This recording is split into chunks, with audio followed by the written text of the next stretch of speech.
This call is being recorded.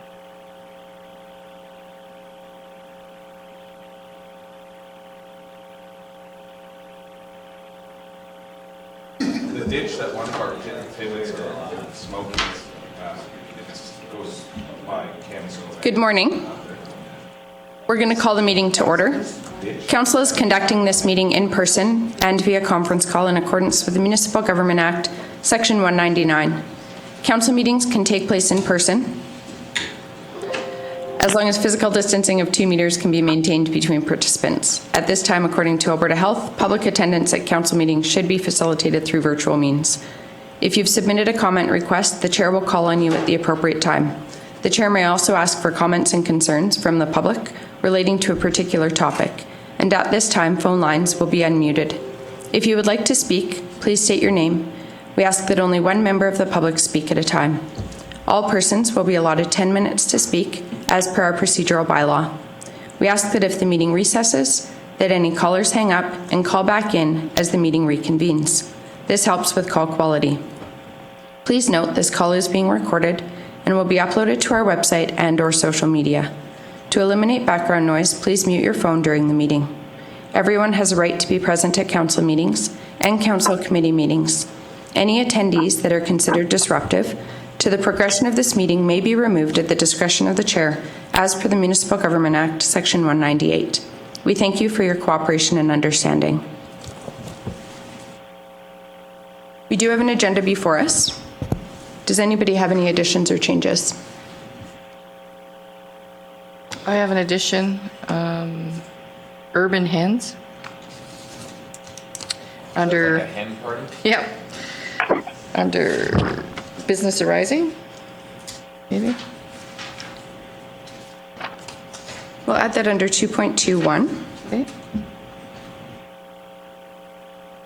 Good morning, Reeve Link, Brian from administration. I have an in-camera item to add. It would be just WID meeting. We'll add that under section 6. Any other additions or changes? Question. First day back in a bit. How come Brian's not in? Or Because we're still conducting a hybrid meeting, the MGA requires that the chief administrative officer be out of the room. So I think we'll revamp the meetings for our meeting in August. Okay. The province relaxed the. I'm thinking it would be acceptable that if he would come in now. I don't know. It may be, I think we have to look into, because of the hybrid nature of the meeting, it was a requirement to do that. And because all of our notifications had been based on the previous restrictions, I think that's how this meeting was structured. But I think, I'm assuming it would be adapted for our August meeting. Okay. So we could revert to kind of our more typical meeting format. CAO Henderson, if I'm missing anything, please jump in. No, that is correct. The reason for my absence dialing in virtually is just due to our advertisements for public hearings all still being virtual. And yeah, we'll revert back to the traditional council meeting in August. That's our plan. Thank you. Just admit it, Brian. You don't like us anymore. He can't wait to rejoin us in here. A motion to approve the amended agenda. Also moved. Councillor Kester. I'll call the vote. All in favor? I totally blanked how to do that. We don't have to vote in opposition anymore. Motion is carried. We had the minutes circulated. I'll move the minutes as circulated. Any questions or discussion? All in favor? All in favor? Motion carried. Sorry, I wasn't looking. Yeah, we are a little We are rusty. It's awesome, though. We'll move to 2.1, bylaw readings and public hearings. I'll move that the process for the Wheatland County Council meeting, as it pertains to the scheduled public hearings, will be as follows. Public hearing, first reading if required, then consideration for further readings of bylaw for those public hearings that have been closed. I further move that the above process will take place with the absence of resolutions to go into and out of council before and after each public hearing. All in favour? Motion is carried. I'll call the public hearing for bylaw 2021-09 to order. Welcome. Does any member of the public have an objection to any councillor sitting on council for the public hearing?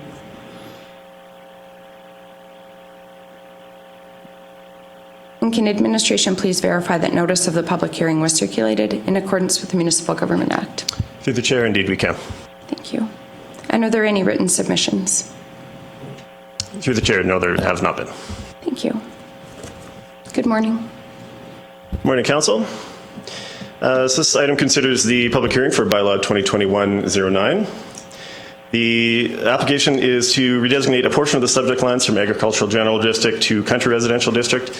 The lands are located immediately southwest of Range Road 201 and Highway 561. This is just south of the village of Hussar. So the purpose of the application is to facilitate a future boundary adjustment. There's two parcels currently on the lands. 2.15 acre parcel is currently designated country residential district.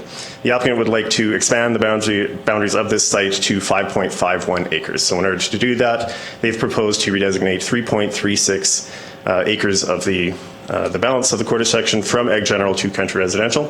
This will allow them to adjust the boundaries to expand to the 5.51 acre size. So this is the size considered today in the redesignation. In terms of the development aspects of the site, there's an existing dwelling within the 2.15 acre parcel, so it has the servicing infrastructure. The remainder lands do not have a dwelling and therefore no servicing. Both parcels have access to the transportation network. And the proposed parcel generally aligns with the existing farmstead area on the site. So there's no concerns within the municipal development plan analysis with regards to fragmentation or removing of agricultural lands. So there are no concerns from administration, and we're recommending option 1 approval, and I'm available for questions. Thank you. Any questions? Would the applicant like to speak?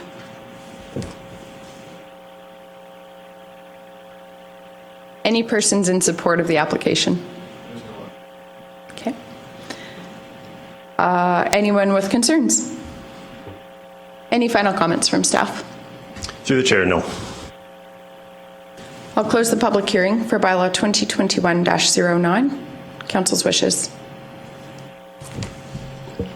I'll move second reading for 2021-09 for the purpose of amending land use bylaw number 1601 to redesignate 1.36 hectares of Northeast 11, 2420 from Ag General to District Country Residential as shown on the attached form. And it all makes sense in more ways than one. I didn't realize it was two separate titles there. It should have been one all along. Councillor Armstrong has moved. Any questions or discussion? All in favour? Motion is carried. I'll move third and final reading of bylaw 2021-09. Councillor Wilson has moved third reading. Any questions or discussion? All in favour? Motion is carried.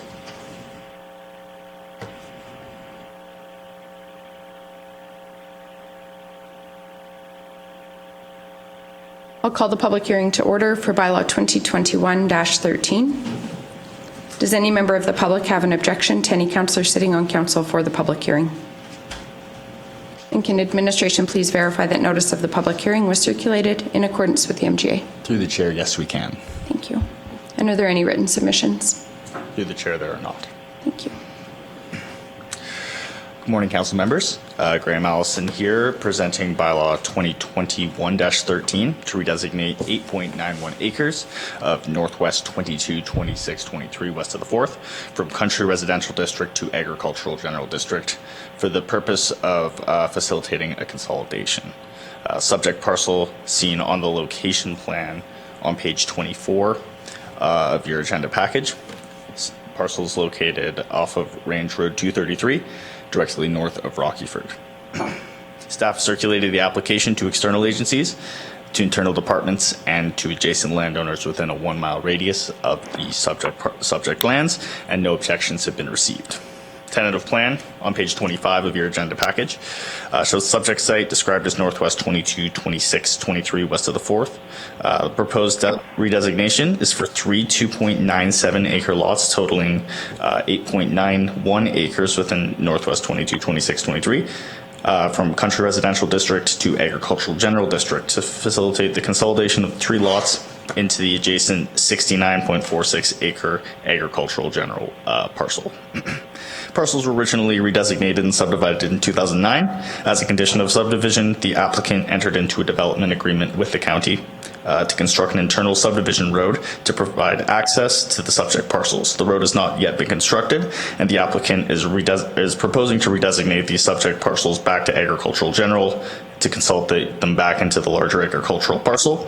And then undertake the process of a road closure.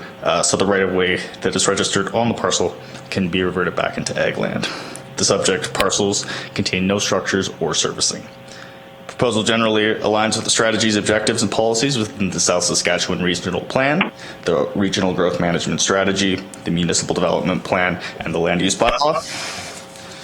Staff are recommending that Council grant second and third reading for Bylaw 2021-13. And this concludes my presentation. I'm available for any questions. Thank you. Any questions? Does the applicant wish to speak?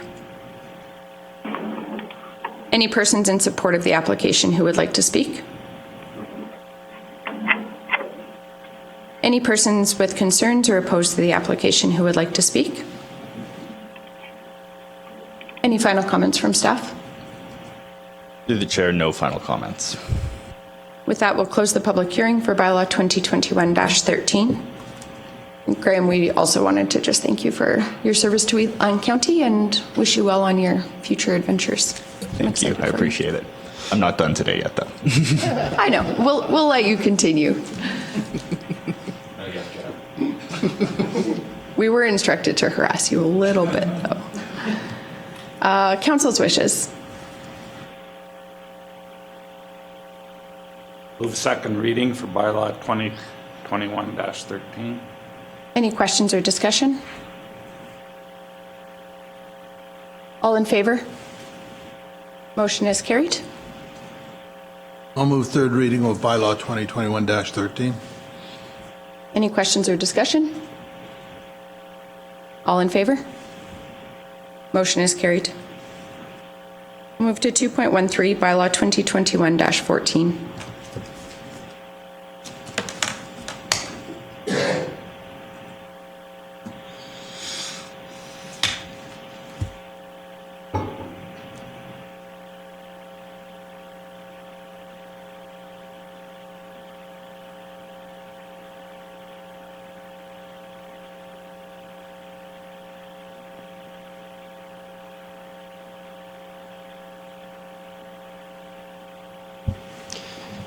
Morning, Council. Stefan Kuntz again for administration. So bylaw 2021-14 is first reading of an application proposing to redesignate portions of 19 quarter sections from Agricultural General District to Energy District. This would allow for the development of a wind energy conversion system. Lands are located approximately 20 to 30 kilometers southeast of the town of Drumheller and encompass an area approximately 11,000 acres in size, indicated on the map on screen. The areas proposed for redesignation are just over 471 acres in size. So the system is being referred to as the Wheatland Wind Project. This includes the installation of 24 turbines, a substation, an operations and maintenance facility, and associated utility infrastructure. The utility infrastructure includes the underground transmission lines, as well as internal private access roads in order to allow access for the maintenance and operations of the facility. The project received Alberta Utilities Commission approval in September 2018. Under that assessment, the applicants provided a number of environmental assessments as well as a noise assessment. AUC did not have any concerns with those and indicated that everything was within allowable parameters. As a part of this application, administration requested that a traffic impact assessment be submitted. What that is largely looking for, it's not anticipating a lot of ongoing traffic generated from this during the operations of it. It's more so during the construction of it. Obviously, these are large components traveling on the roadways, so it was intended to ensure that proper road use agreements were in place and that the access to the sites was adequate. So that was provided, and there were no concerns. So future development permit will be required, and that will confirm the details of the road use agreement, the location of the approaches, and the location of the access roads and those type of things. So in terms of the alignment with the strategic plan, this generally aligns with all of our statutory policies, including municipal development plan, land use bylaw. In general, the creation of a renewable energy generation facility adds, obviously, to the electrical grid of both the province of Alberta and Wheatland County itself, so people can obviously use that energy to expand the economy. And then internally as well, people are going to be working on this. This is including adding jobs to the economy as well as tax revenue. So it aligns with the strategic plan. Now, before I conclude, just obviously this probably raised a couple questions as to why with the next item, obviously, the potential to remove the energy district. So the applicant decided in consultation with administration to continue with the redesignation application, knowing that that was coming forward at some time in the future here. So there's two reasons for this. One is, obviously, it hasn't been approved by council yet. It's going to be on the agenda and it may be considered, but they wanted some assurance that they could move towards the ultimate goal of building the project and still keep some control in their hands. So, if council tables it, or if it, alternate options happen, or it doesn't get approved to remove the district, at least then the applicant hasn't just sat waiting for 2-3 months only to have that happen. So they're still moving forward. Whether or not it's under the ag general use, if the energy district is removed, or the energy district, they can then still proceed with their development permit later on. The other aspect and the other positive element to going the route we did and submitting the redesignation application is allows them to gather feedback throughout this process that they can then use to improve their development permit application. So through the development permit application, they would still need to engage stakeholders, get feedback from both the county and other stakeholders such as Alberta Transportation, and that may take adjustment through that process. So getting that information now, allowing them to perfect their development permit application so that it hits the ground running at the later stage, that was deemed to be the best option there, as opposed to, again, pushing out the timelines for the development permit application. So that concludes my presentation. We are recommending first reading, obviously, and then scheduling the item for the August 24th public hearing. And I am available for questions. Thank you. Council's wishes.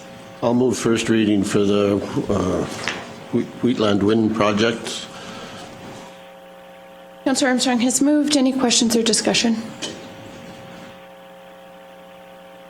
All in favor? Motion is carried.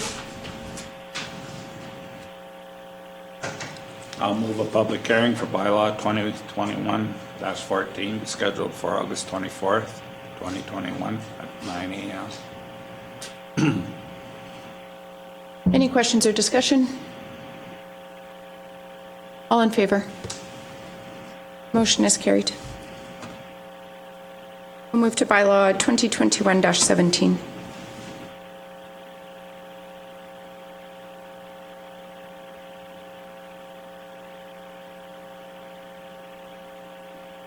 Morning again, council members. Graham Allison here presenting first reading for bylaw 2021-17, this being a bylaw for the purpose of amending land use bylaw 2016-01 to remove the energy district, update definitions, general regulations, application for development and subdivision regulations, specific use regulations, and multiple land use districts. Staff will circulate the proposed changes to the land use bylaw to all county residents and ask for feedback via county-wide mail-out for a period of 2 months, and post notice of a public hearing in newspapers and on the county website.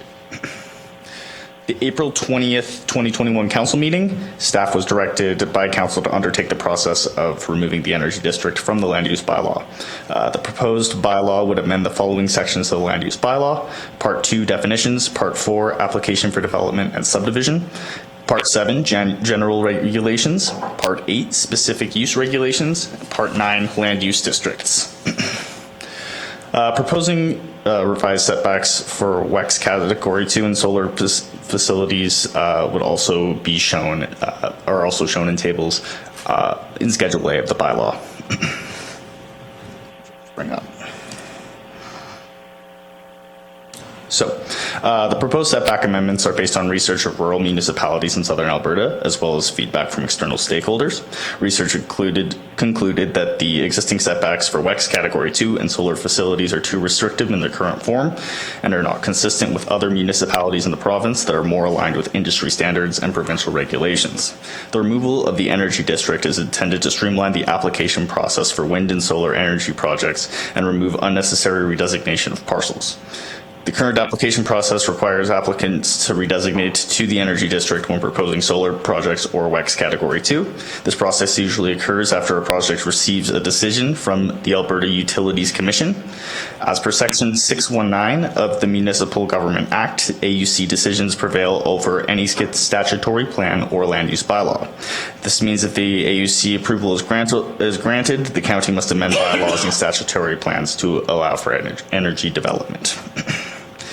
This inconsistency is confusing to landowners who submit comments at the redesignation stage. Furthermore, the ERG in its current form does not allow for the same agricultural uses that would be allowed in the agricultural general district, despite the compatibility of wind and solar projects with agricultural uses. Proposed amendments to the land use bylaw would remove the confusion that arises during the redesignation process and allow the county and landowners to have a more clearly defined and active role in the decision-making process for solar and wind applications, while addressing matters, while giving the county the ability to address matters that are not addressed in AUC decisions at the development permit stage. Staff have identified potential site regulation amendments based on research, stakeholder feedback, and provincial guidelines. However, council, residents, and stakeholders have not had the opportunity to provide feedback on the proposed changes. In order to maintain transparency with the public, the proposed regulations are being presented to council for first reading to give council the opportunity to make any changes to the proposed setback regulations and to add or remove any land use districts that allow WEX Category 2 or solar facility as discretionary uses prior to proceeding with the public hearing. After the bylaw receives first reading, staff will circulate the proposed amendments to agencies and county landowners for a period of 2 months to gather feedback from residents and stakeholders. All comments will be evaluated and included in any revisions to the proposed amendments as deemed appropriate for council's consideration. Public hearing could then be held on September 7th with an option to schedule third reading on a later date. This bylaw, for the purpose of amending, staff are recommending that council give this bylaw first reading, this being a bylaw for amending land use bylaw 2016-01 to remove the energy district, update definitions, general regulations, applications for development, subdivision regulations, specific use regulations, and multiple land use districts. This concludes my presentation. I'm available for any questions. Thanks. Any questions?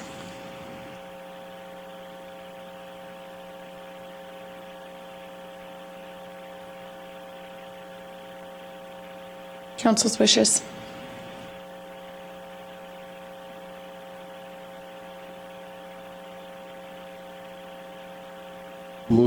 Excuse me, I'll move the recommended action. You want to move first reading? Mm-hmm. Councillor Armstrong has moved. Any questions or discussion? All in favor? Motion is carried.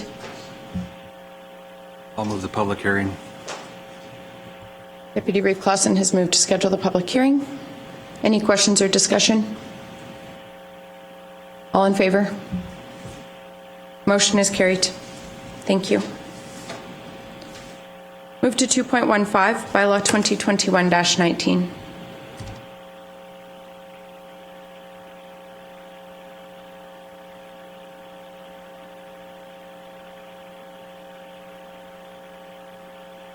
Morning again, council members. Graham Allison here presenting bylaw 2021-19 for the purpose of rescinding bylaw 2012-108, otherwise known as the Nelson Area Structure Plan. The purpose of the Nelson Area Structure Plan was to comply with previous Wheatland County policy, which required an ASP to be submitted if a proposed subdivision would result in more than 3 parcels or lots per quarter section. The applicant at the time proposed a 5-lot subdivision on a quarter section that had been previously subdivided, exceeding 3 lots per quarter section limit, thus requiring the applicant to submit an area structure plan. The Nelson ASP was submitted to facilitate the 5-lot subdivision, and the ASP. Bylaw 2012-108 was adopted on August 9th, 2013. Since the adoption of the area structure plan, the proposed lots have not been subdivided, and the area structure plan would need to be amended to align with the county's updated servicing policies. The municipal development plan as well. As a result, staff have determined this ASP is obsolete. The proposed rescindment of the bylaw generally aligns with the strategy's objectives and policies within the South Saskatchewan Regional Plan, the Regional Growth Management Strategy, the Municipal Development Plan, and will bring these parcels into better alignment with land use bylaw. Administration is recommending that Council grant first reading for bylaw 2021-19 and schedule a public hearing for August 24th. That concludes my presentation. Thanks. Any questions? Council's wishes. I'll move that council move first reading of bylaw 2021-19. Any discussion? All in favor? Motion is carried. I'll move that a public hearing for bylaw 2021-19 be scheduled for August 24th, 2021. Any discussion? All in favor? Motion is carried. We'll move to 2.21, urban hens. So I want to bring back the possibility of having hens in our hamlets. We have them now listed as a Therapy animals. Yeah, therapy animal. Yeah.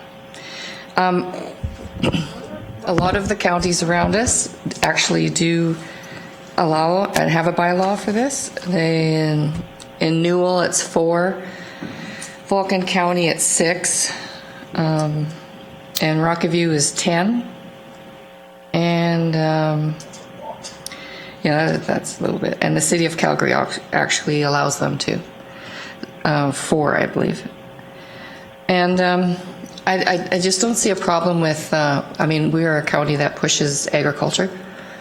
And for teaching moments, for, these are hens.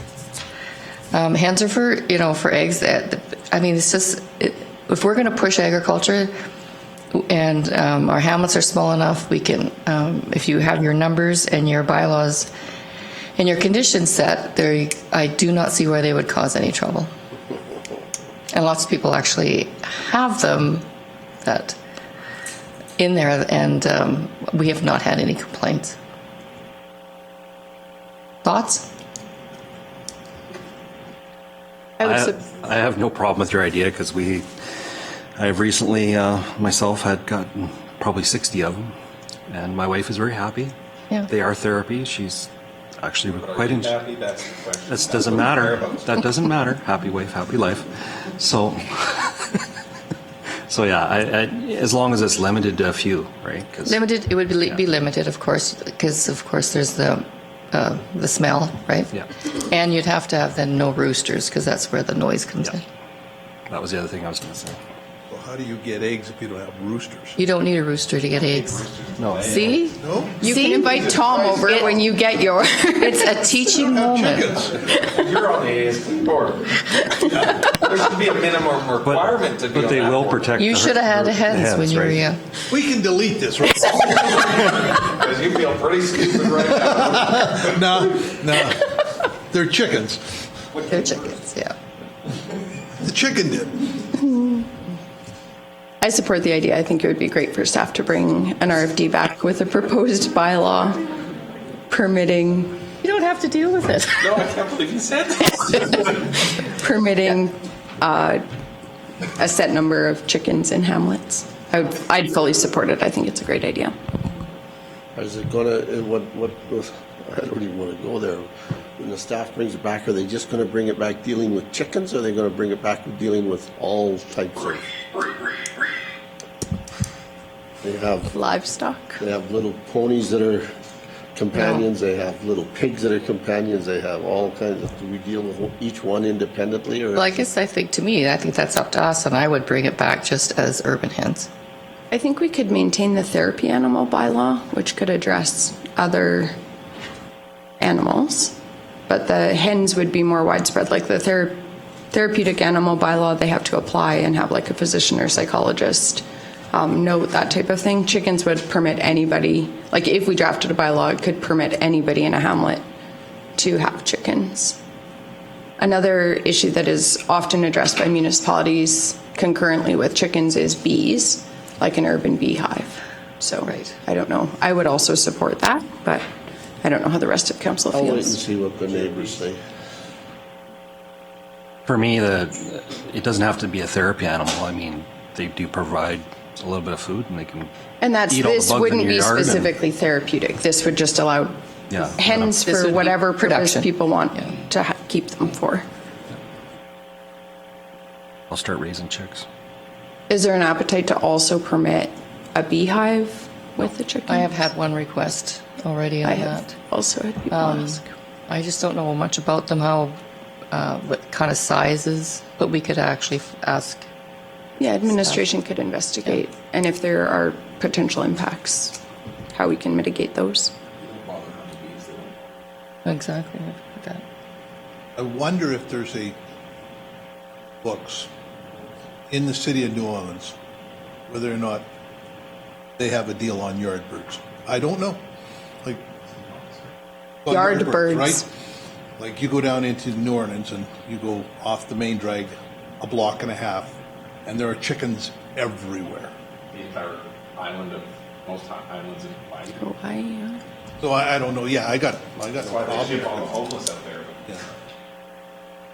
I got no problems with it, but Sounds I like think we can handle you may it have one at a support if you time. wanted to We put a have motion support, on the yeah. floor directing administration to draft an RFD presenting a bylaw for urban hens and beekeeping. I'd like to do that. what's that? If that's captured, Yeah. because then For some options could be brought back. Urban or- hens and bees, you said, right? Yeah. If, only if that's Yep. your intention. Sorry? Can't reproduce just because they lay eggs. Madam, That makes sense. Probably should thought about that first. Deputy CAO Boscario? Madam Reeve, just a recommendation with the direction from council. We would suggest from planning and development that part of the recommendation captures within the land use bylaw, so directing staff to undertake a land use bylaw amendment process. And just for council's background, we do have a suite of land use bylaw amendments, like kind of an omnibus coming forward. So this would be, we could capture this and start doing the work and circulation required for this process. So just to maybe suggest a friendly amendment to that recommendation. To include the land use. Land use bylaw amendment, yes, Okay. correct. Shall do that? And would it make sense to combine that with the energy district, or should those be separate? It's completely separate, of course, because they're separate, obviously, intents, but this is captured under the livestock definition as per Councillor Bigger, so, yeah. So you would like to amend your motion to include include the- also consideration of what land use bylaw amendments would be required Right. to be brought forward as well? Next December? Yeah, that. Yes, so I would suggest that it is undertake the land use bylaw amendment process for urban hens, yes. So I would like to make a motion to move forward for staff or administration to bring forward an RFP for urban hens and bees, and to include land use bylaw amendments that would accompany that. Any questions or discussion? Will there be a minimum housing standard required? Minimum housing standard. Oh, Like I for care see. for the hens? Yeah, like am I allowed to have 4 chickens running around in my yard? And if my fence isn't very good, that means 4 chickens running around in the neighborhood? Right. And then if my neighbor's dog kills my chicken, I don't know what other conditions come with, but that's a good idea. So I think Over my land and I eat it. Yeah. Where's the evidence? we did discuss staff looking into potential issues, and I think that would fall under a potential issue. And then we talked about mitigating impacts on adjacent neighbors, so there could be a clause within that could explain like That they would have responsible to be care, housed. containment, things like that. I just think that's wise. Yeah, I do. Absolutely. It's a good idea. Yeah, and that can all be captured, and we can make sure when we review it when it comes forward that those considerations are met. Any other questions or discussion? All in favor? Motion is carried. Thank you. We'll move to 3.1. My report's in the package.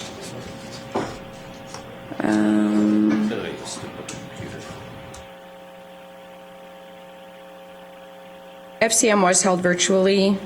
They had some sessions that were actually quite practical. Some of the connected labs and Ask the Experts. There was some really good discussion at the regional caucus meeting.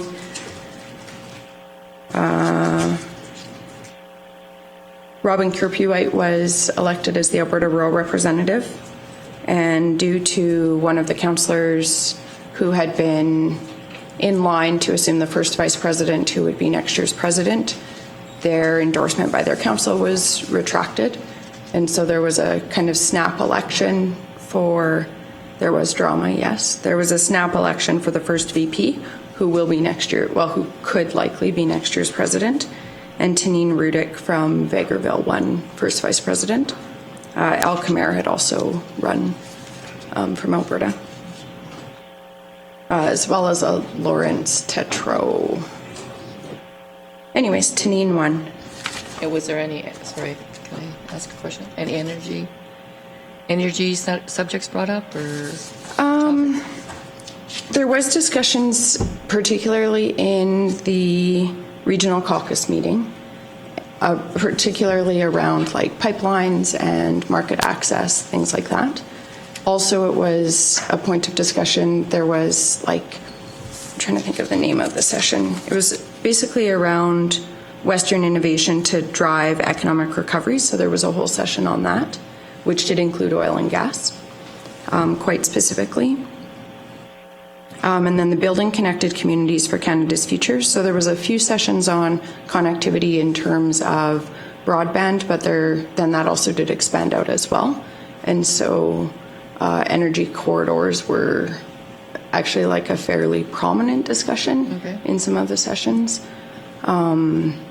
mainly in terms of pipelines. But also there was discussion around obviously renewables and that type of thing as well. And then there was also, it was definitely notable that there was, so there was a whole session on connecting rural and remote Canada. There was empowering smaller communities. So it actually, when I was looking, a lot of the streams, they would have like more of an urban stream and then more of a rural stream. And a lot of those rural streams were more in touch, I would say, with what actual more rural, like, because I know they have a different definition of rural than what we might consider rural. But the sessions this time were, I found, more applicable to actually rural, and definitely to the smaller urbans. That is something that the board is acutely aware of, and it's a challenge for them, of course, because they also have to serve the big cities and the larger urbans, which is, a huge contingent of FCM as well. I will note that Carol Saab has been the CAO for 1 year now, and she's implementing some significant changes. She has removed sort of one level of management within FCM, and she is looking at ways to streamline the budget and do things more efficiently within the organization. Obviously, it was a challenging year for FCM, like from an organizational perspective, just with not being able to hold in-person events, which actually is a source of revenue for FCM in terms of the board, as well as just not being able to engage like they normally would with councillors across Canada.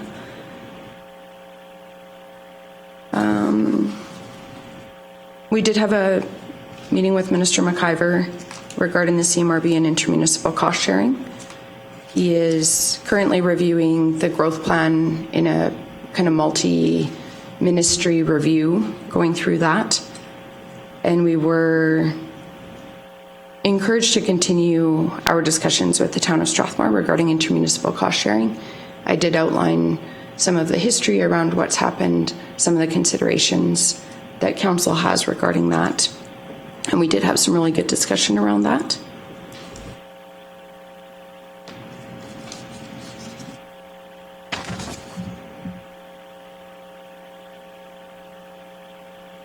I did sit on the Infinite Possibilities Business Collaboration call. I think Donna had another commitment that day, and it was really good. There was several businesses on the call, as well as several of the other level of government support, as well as local business supports on the call. And that's been, you could certainly tell that that's been a valuable resource for our business community. And that will be recessing for the summer, and then that department will be looking at what shape or form that could take in the fall. And our family was also invited out to Chief and Council Barbecue, and so we did represent there. I did just bring greetings on behalf of the council. They had some dancers and elders that spoke and at that, and they had a really good turnout for that. And I'm excited about the Next Level Committee.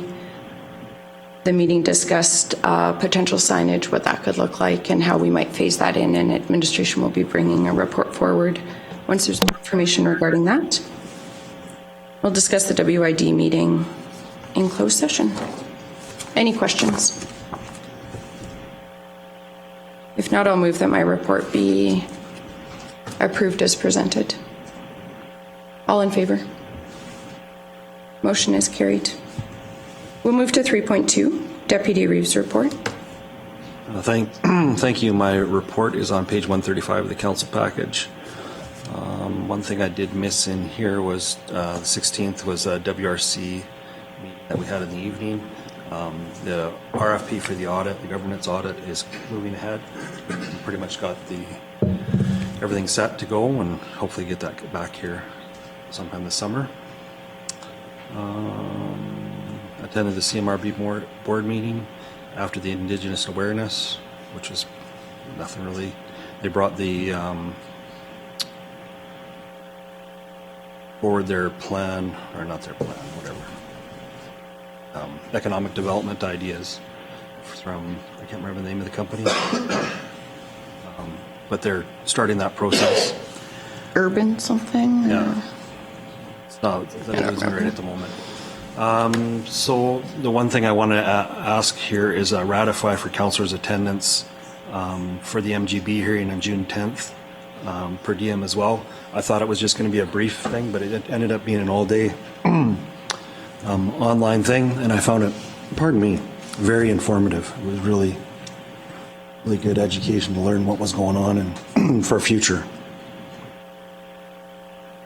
So I'll move my report as presented, and then I'll add the motion after. Any questions for Deputy Reeve Clausen? All in favor? Motion is carried. Can I make the motion now for the... I'd like to make a motion to ratify councillors' attendance at MGB hearing June 10th for all day, and that includes per diem. The ones that did attend. Any questions or discussion? All in favor? Motion is carried. Thank you. We'll move to 3.3, Division 1 report.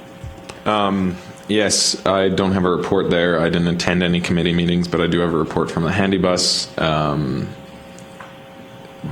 Town of Strathmore has been removed as a sitting board member from the direction of the board chair, and due to the reason they were late paying their contribution, and rather than asking the representative to go back to his municipality, Councillor Montgomery was asked to leave the board. So just waiting to hear what's going on from there.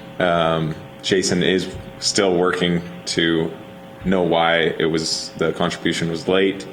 He doesn't think there's going to be a problem getting the money. It was probably just back up at the admin office, and he expects to be back on the board in another month and a half or so, if the board allows him back on. So.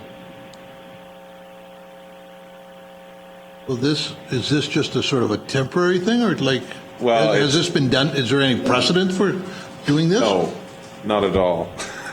There's no precedent for taking a financial contributor off a board, especially from a municipality. Jason was a little surprised, for sure, and as was I when he told me. Like I said, he's going to hopefully have an answer by next week, and then we'll know more in the next board meeting. Were you at the board meeting where he No, was I removed? wasn't. You weren't, okay. So, yeah, it'll be interesting. If I would... Call me at the next one if you can't make it. Yeah. So I don't know what will happen, but I would, if the town figures out their financial contribution and gets it back going, which it will, because they committed the full year, and if they're still not allowed back on the board, I would like to see the county stand strong with the town and remove the representative of at that time, whether it's me or this October, do the organizational, remove that board member from the board. But anyways, that's really all I have on the committee level. I just quickly wrote something because I didn't realize it was the last meeting I had, so I could definitely be a little more prepared for this. And I'll try not to break up here. I just want to say thank you guys, and it's been a privilege to sit here and work with such a great group of people these last 4 years. Not only did I consider everyone here colleagues, I also considered the majority of you guys close friends. The memories, just wait. Throw him some Kleenex. Yeah, I know. The memories we created this last term, inside and outside of council, are very special to me, and I will cherish them. I learned a lot of great lessons, but the best lesson I learned was, I know, well, I got one right here, jackasses. I think I'm gonna miss you, assholes. The best lesson I learned was somebody told me one day I'll be in a room with a bunch of people telling me, oh God, this is gonna be hard. Making me cry. I know. Okay, just give me a minute. I'm standing strong just for the record. What? I'm standing strong just for the record. Yeah. Oh, okay. One day I'll be in a room with a bunch of people telling me 2 + 2 is 5. And no matter what, I have to continue to stand up for what I believe to be right, which 2 + 2 is always 4. Always. I look up to you guys. Oh God, this is so hard. A eulogy's easier. I know. I look up to you guys more than you know, and I just want to thank you for everything you guys have done. And thank you for letting me be a part of this great journey. So, cheers. Jesus, that was hard.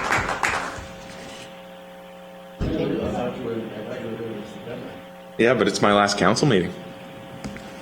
So do you want to maybe just explain? So Yeah, well, no, I leave August 18th. Pardon? Oh, yeah, there's a good gift for you. Don't have to look at this ugly mug. So, yeah, I just thank you guys for everything.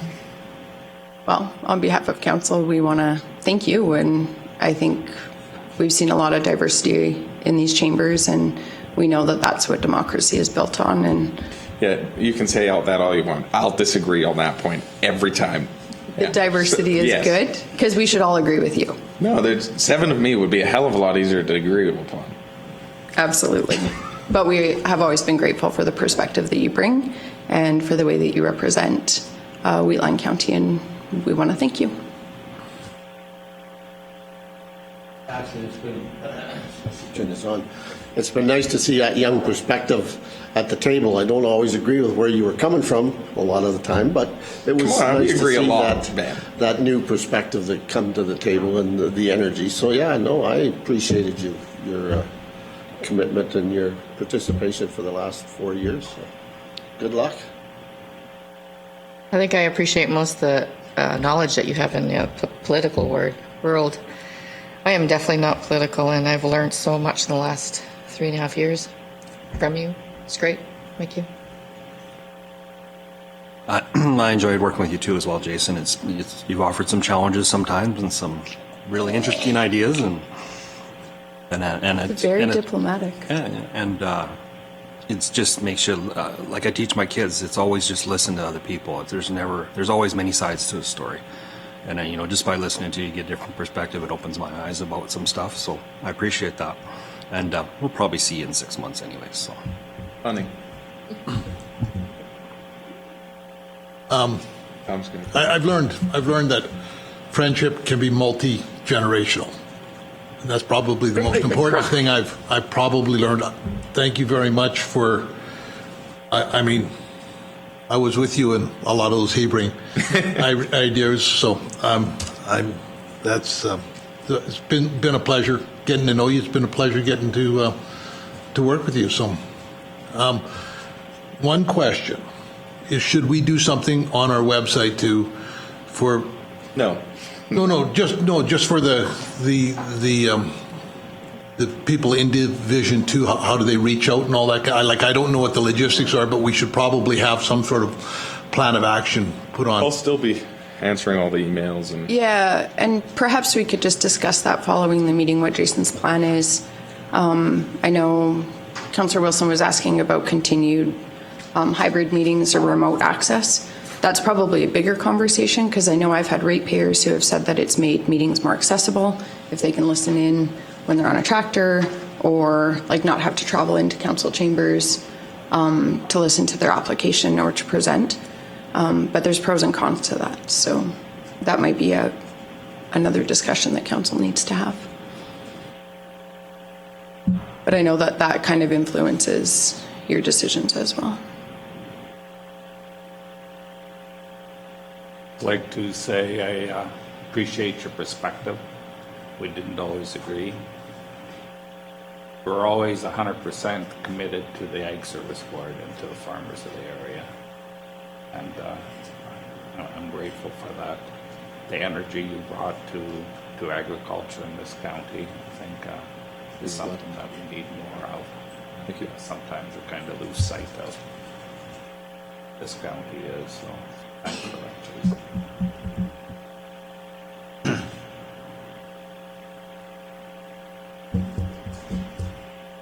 Motion to accept your report? Yeah. I should also say I haven't agreed with everybody in this room all the time either. So. Absolutely. That's how it's meant to be.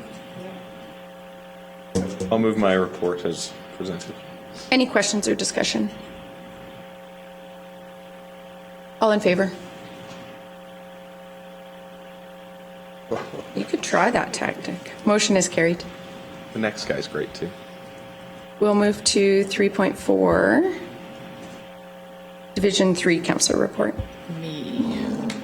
It's hard to follow that. Our economic development next level planning for the signs is coming along very nicely. Good news is it wasn't as I don't think we've got the exact number, but seems to be a little bit cheaper than we had thought.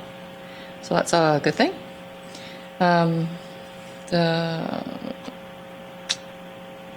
Just what I have to report on what DEMS is, just that the numbers are becoming very high, increasing. I don't think we talked very much about the ambulances that were on order, so didn't have anything there. We met for WFCSS. It felt good to go out. We actually met in person for our meeting. And Canadian Badlands, we are starting discussions with Travel Alberta starting this Friday. Sounds very promising. It's going to look a little bit different. Quite a bit different, actually. And we will, I'll wait and report on that when it's finalized. And that's about it. The Strathmore Wheatland Chamber of Commerce received a grant, and they are going forward with Shop Local campaign, and that's where the money will be coming in. So you'll see, and there's actually lots of participation in the county through Route 564. And I'll move my report as presented. Any questions or discussion? All in favor? Motion is carried. We'll move to 3.5, Division 4 Councillor Report. My report is on the server in front of you. I think everything has been touched. So yeah, I'll move my report. Any questions or discussion? All in favor? Motion is carried. We'll move to 3.6, Division 6 Councillor Report. Meetings I attended are on the server. Everything's mostly been discussed, except maybe the Wademza. Their call volumes are Call volumes, that's in what I the meant to double say. digits. Yeah. 2 months in a row, over year. Yeah. And frequency of catching an ambulance in the hall is getting rarer and rarer. We are extremely taxed, and we are still trying to get funding for the 12-hour shifts. So yeah, it's just for information. We are, not even say in the middle, we're still at the start of arbitration. I don't know if we have for sure arbitrators appointed yet, so this is going to take, yes. Don't know. The minister would come out and say, yeah, you can have the shifting, the arbitration probably go away, something out of our hands. So if there's not any questions, I'll move my report. I just have one question on how long have you guys been working on this 12-hour shift stuff? Oh, more than that. Oh, yeah. Oh, previous. Me, 3 years, I guess, you've yeah. been. Yeah. I remember sitting in here with the last mediator, and we had no 12-hour shifts. That was a point. Got up from the meeting and went and phoned the minister, and we got one 12-hour shift. So we agreed. That must have been 5-6 years ago. When the AHS was taking over all the ambulances. Yeah, that was after that we were taken over. Yeah. And then the Alberta government passed can't have any more of these shifts. AHS went to the minister and got a variance, so they don't have to follow the provincial guidelines. The labor law. Variance is supposed to be up now, and they're doing a study to see if what they should do with this variance or with this law. And of course, the study isn't done. It's been COVID, everything else. So we're waiting for the provincial government to follow their own guidelines. So they'll come out and say that they have. If you wanted to make a shift like that, you wouldn't be able to on Alberta labor standards. So should we, as the county, should we lobby on behalf, should we not get together with everybody? Should not the county send a letter and to all the municipalities, get them to sign on to our letter so that, just to bring it back into their, like evidently it hasn't reached the right person's eyesight, because if this is contravening law, We've like signed labor it law. with our partnership. We've sent it a couple of years ago. I would say a year I'm just ago. wondering, would there be more clout if we did it again through the county on behalf of you guys? I don't know. Like, this is, Well, we sent it something through for the region, didn't we? Yeah. Regional board, we've all signed Yeah. on for that. Just for clarity, so it is legal because they have the variance. right. So the variances, one day, just out of curiosity, I looked up, there are a ton online. Like, there's several companies that do apply for variances in different industries, with EMS being, you do see several EMS. Some of the ones that were on there were expiring, and from what I understand, they weren't reapplying. So it is legal, provided the variance is granted by Alberta Labor. But it certainly is not in alignment with current labor standards. And as these call volumes increase, you do see increased pressures and impacts on the staff, for sure.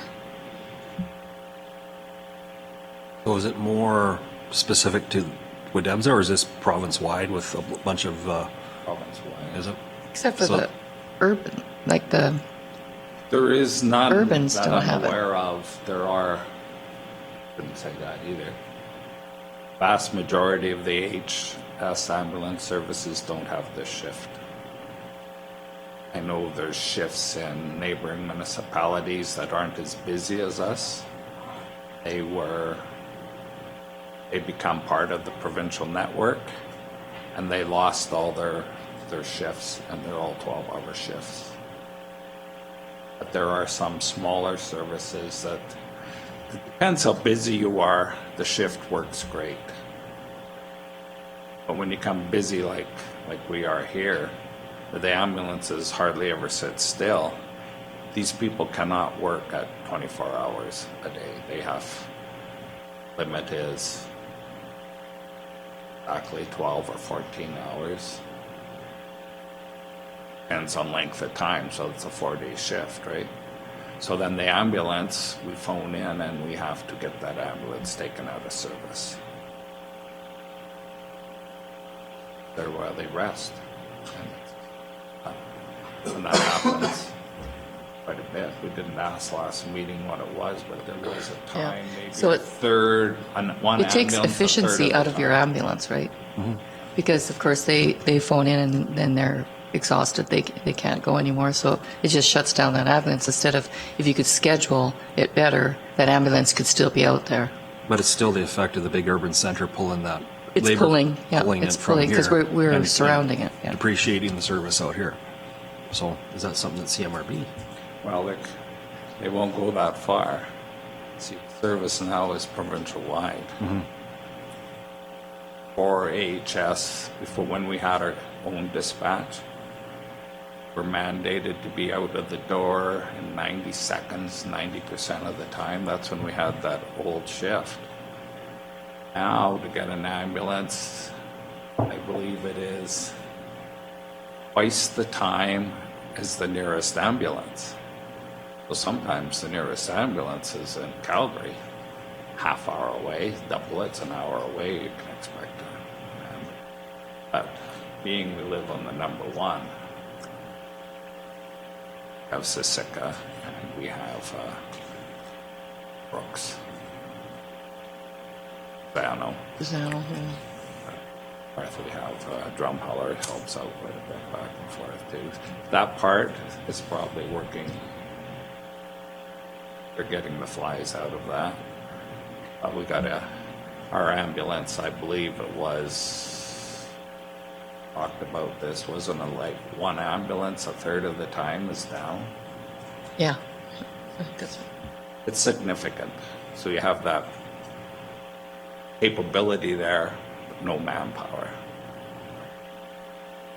But as our call volumes keep going up, And our time at task, what they call our time at task in the city is they can get a call, pick up a patient, be at the hospital, where we have to go out to Hazard. Our time at task is greater as a rule, and that's what drags us down too. So fairly complicated. I appreciate the offer for a letter, but we did send one from the partnership here.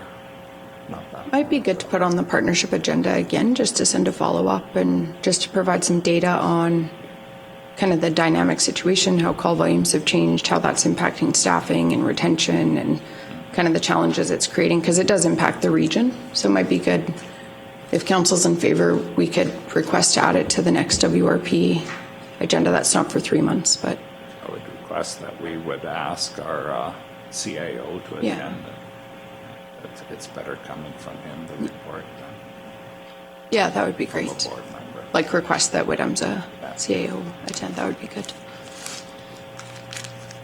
Good idea.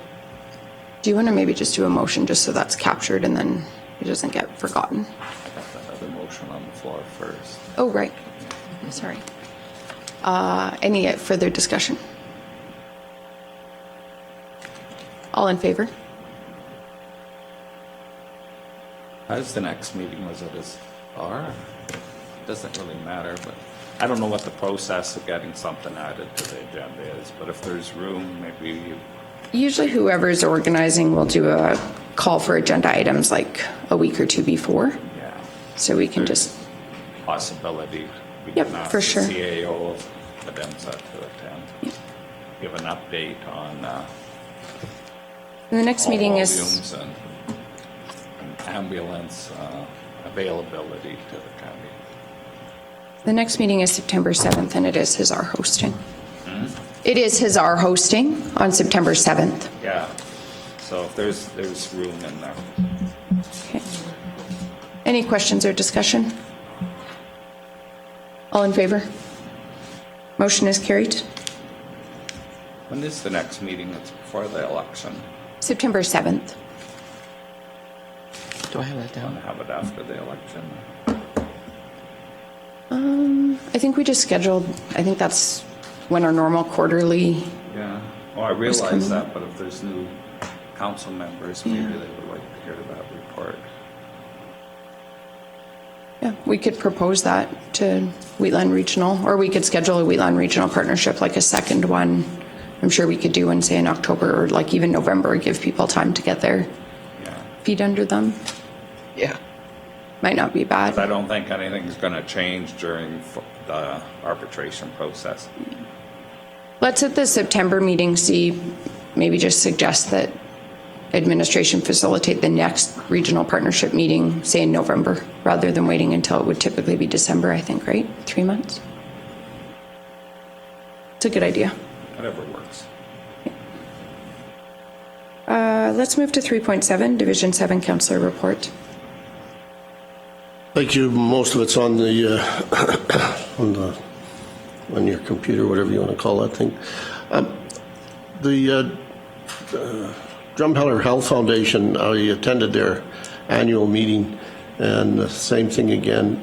We have a representative sitting there, by the name of Gary Crabson, that is not a resident of Wheatland County. And when we were in discussions, they were talking about, because of all the work she does, they were talking about bringing Mary Marshman onto the board, because they've got 2 vacancies. So I asked them if it would be an issue with them if Gary was to go as a member at large for the board and council, if Mary's going to be there, that she'd be the representative of Wheatland County. So they were going to, when they approached her, they were going to ask her. So they will be letting us know. So if she's going on the board, then at least then we've got somebody we can.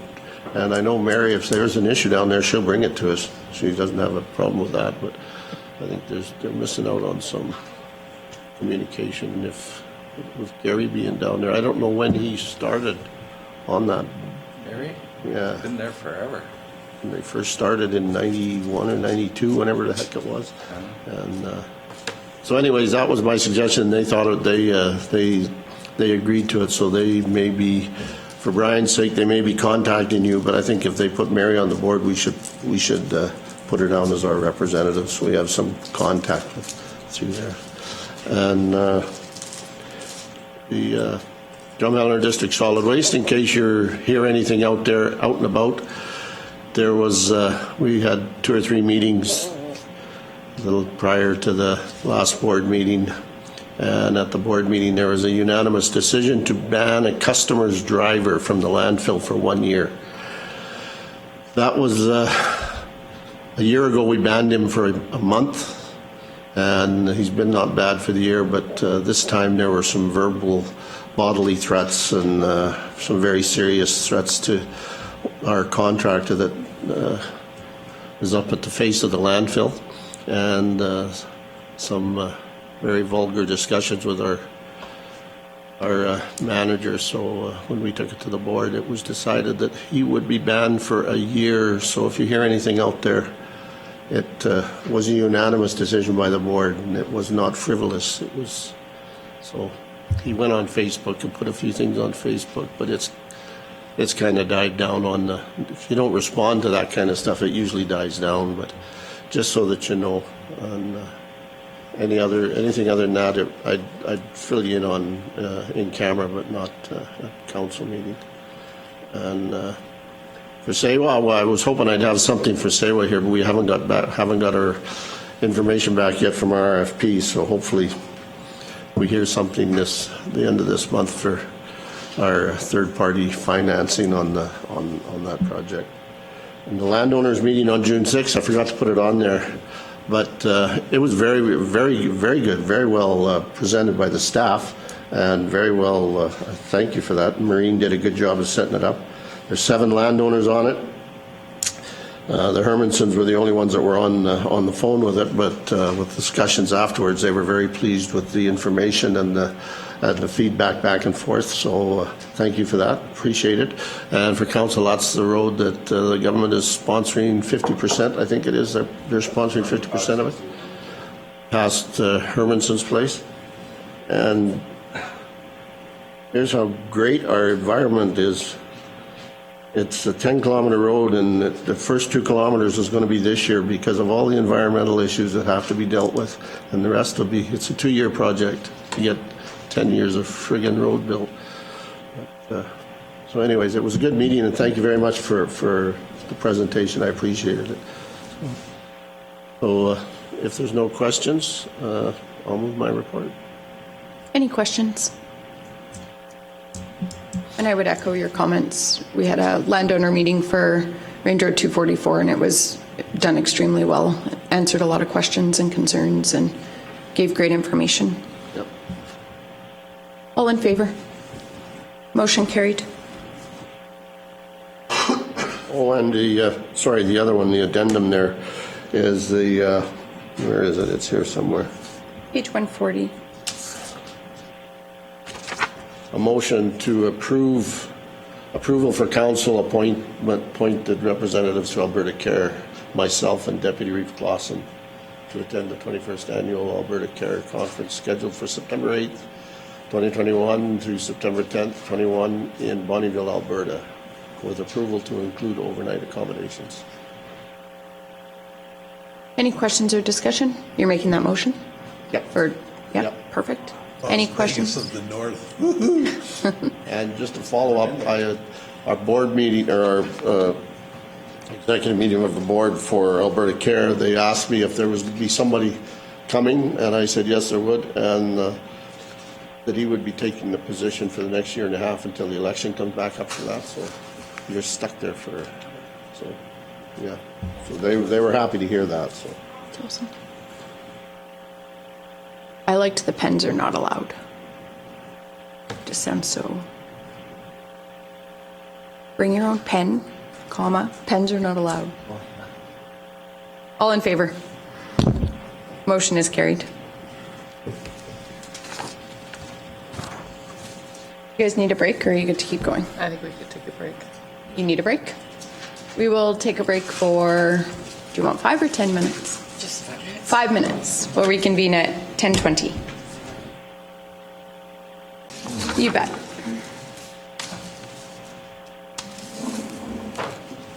Shoot, I think I can get some coffee. Mute off.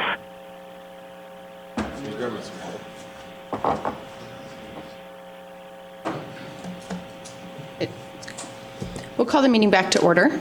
We'll go to 4.11, Chief Administrative Officer Report.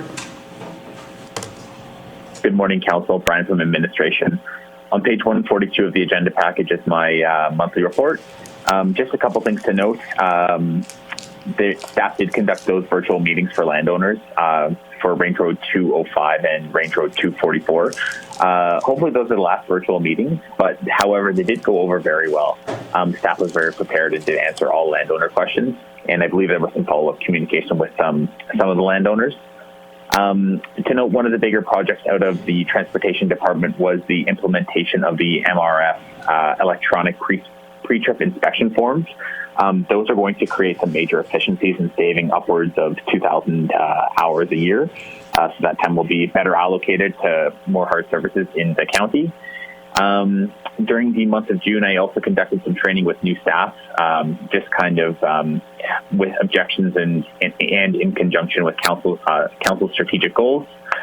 I did also conduct some divisional tours in the month of June. So I did some tours in Division 6, 7, and 5.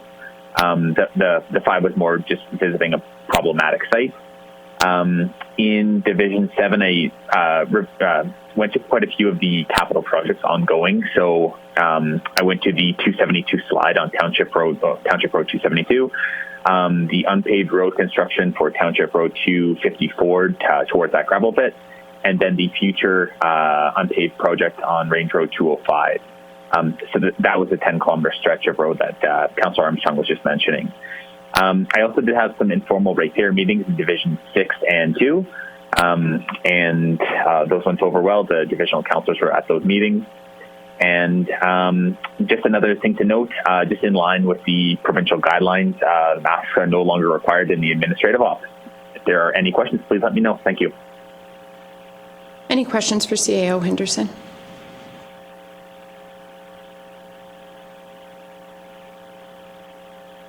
If not, a motion to accept the report and further to accept the council resolution tracker. Just a question for Brian, if I could please. That stockpile site just west of my place, as a landowner, is he following through with his request to cancel that contract? That I do not know. I have not heard. There was a drainage issue that was brought forward last meeting from a Division 7 ratepayer, and that one I know they have discussed it and they're going to work on that one. But as for canceling that the gravel pit contract, I'm not quite sure. I'd have to chat with our manager of operations. Yeah, because his idea was that he wants to use that for a bin site, and I think he was in contact with Mike earlier. And I think he was going to. I think it was once the gravel was gone, he wasn't going to renew the lease, so that would probably be the end of this year. You might want to follow up on that. There's another landowner there. If you want to continue with a stockpile in that area, there's a couple I could suggest, but I'll wait and see what happens. Perfect. We will follow up with that and follow back up with you. Thank you. Any other questions? I need a motion still. I'll make the motion to approve the report And further and to accept the tracker. Awesome. Any discussion? All in favor? Motion is carried. We'll move to 4.21, legislative appointments. Yes, good morning, Council. Brian again from Administration. So on page 150 is request for decision, just trying to get our newer employees just the proper authority to conduct a regular course of duty for their positions. So the resolution is in front of you. If there's any questions, please let me know. Thank you.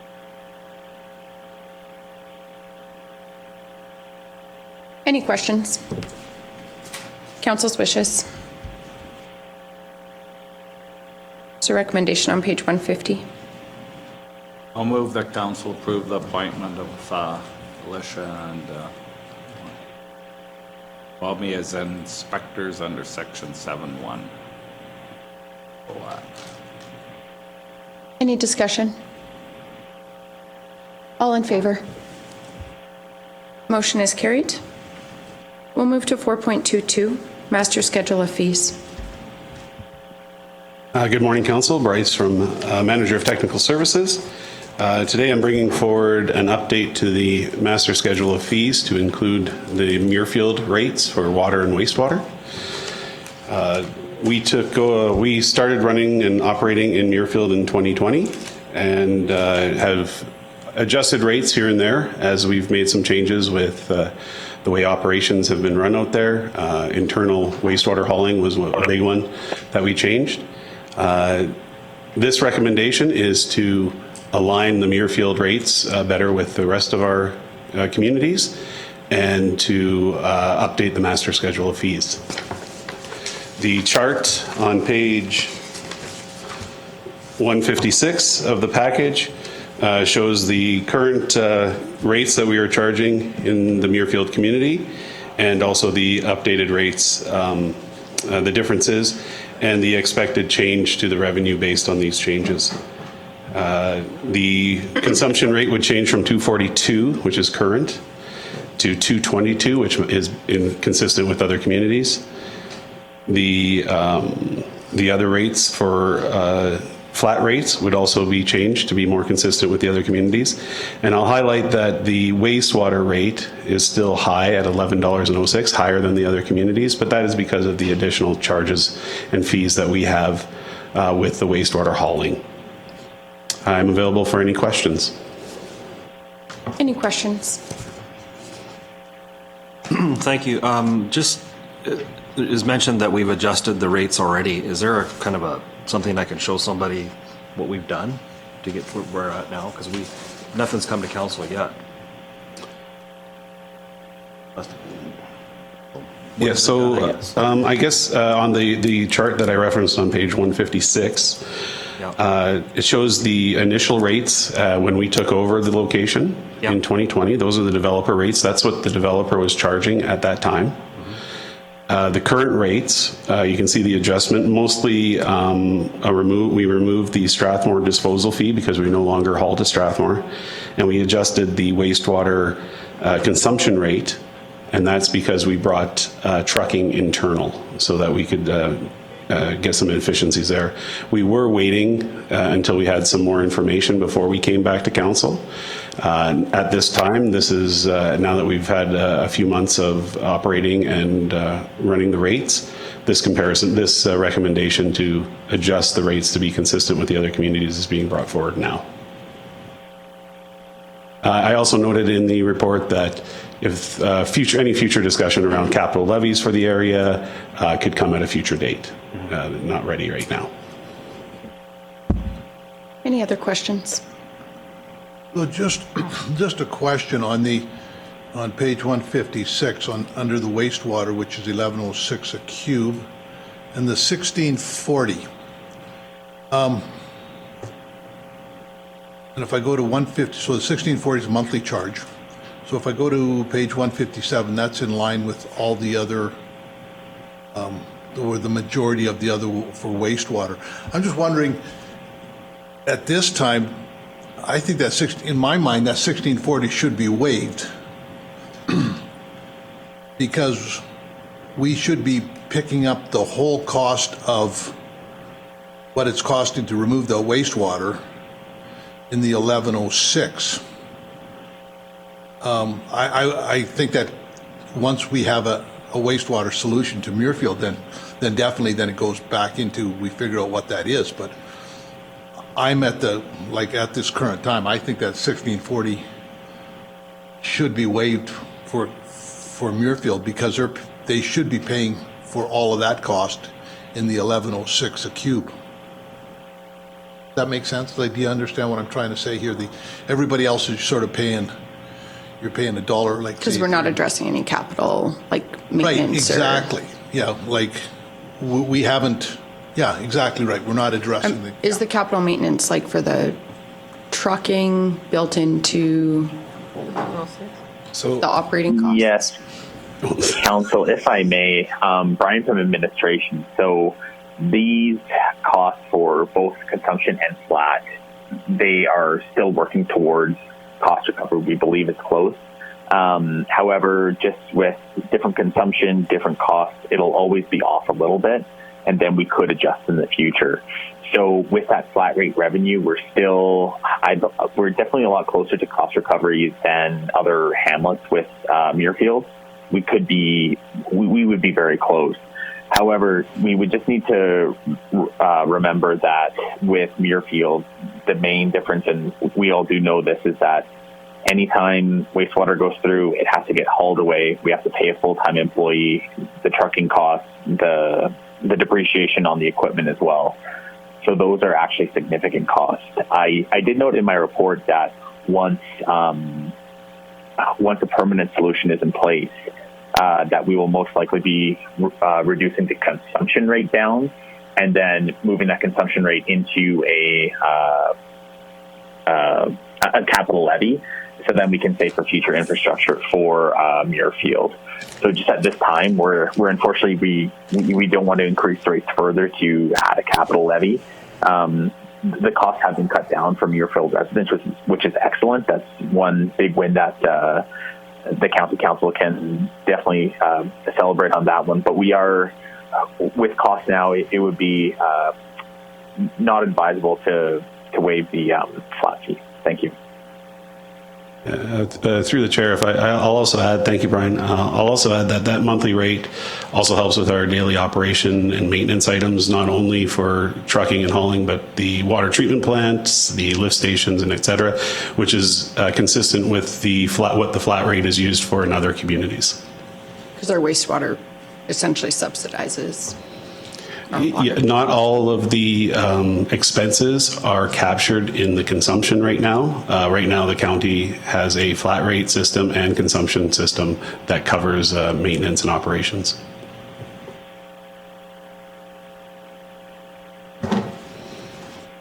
That satisfy your question or not quite? No, because I still believe, and I understand, I just, well, maybe I've got a problem, I don't have a problem, but maybe, and I understand why flat rates are so,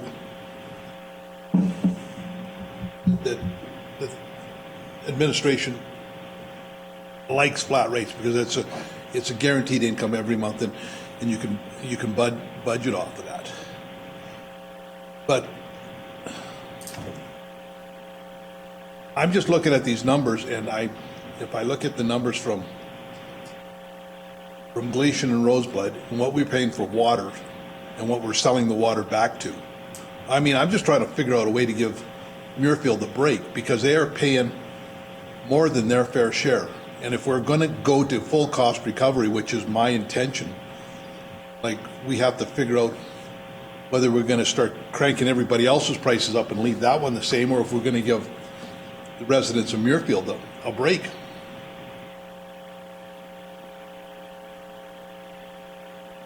I'm sure this must through the chair, so I just did a rough calculation, just kind of as I was sitting here. So we have, I believe it's approximately 163 utility accounts.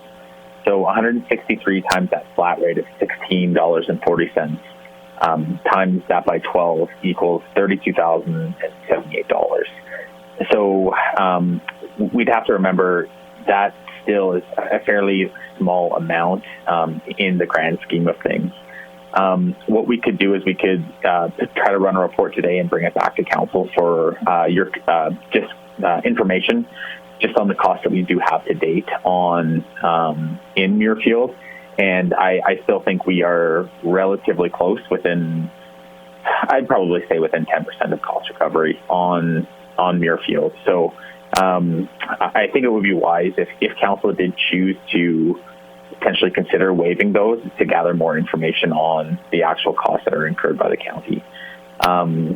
We do have a little bit of a lack of history with this as well, just due to the servicing changes going from an external contractor at $105 an hour to internal. We did save significant funds there, but also just the length of time that we've inherited Muirfield. So we did inherit it in April of 2020, and we are now in July of 2021 with us going to internal staff in approximately March. And we can discuss that further, but definitely something for council's consideration. Just want to emphasize too that for the proposed rates for 2022, we are decreasing the water rate and as well decreasing the flat rate for the water. And so the example bill does just decrease slightly for the 2022. I know, like I see what you're saying in structuring the bills.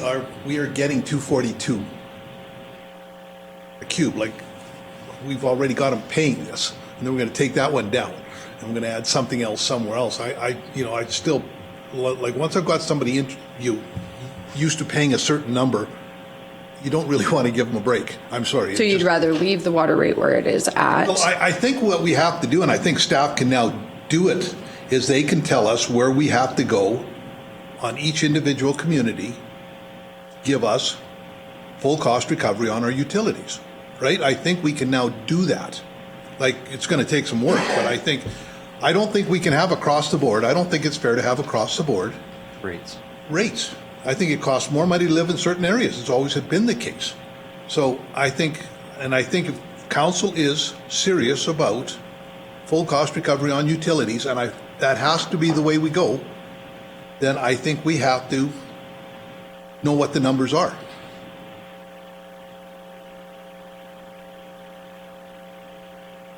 And not subsidize. I agree with you, and I'd say not subsidize it because, like, for instance, just kind of going off topic here a little bit, but Speargrass doesn't have any conveyance fees for the water. And we already know the water rates at WRC that we can clearly see here. We're not even recovering those costs, just right there alone. And then Muirfield has its own plant. And I mean, how do you, I guess that's a discussion for council in the future, but how do we keep everybody the same when they're not? Yeah, and I think I would like more information. Like, I completely, we have discussed this. I think we are moving towards cost recovery. One of the things that I did request is that we do it in a gradual way. So we have increased the consumption rates by 15% each year. I know for the last 3 years for sure. I think it was even before that. I think they were being increased potentially. So we are getting closer, albeit gradually.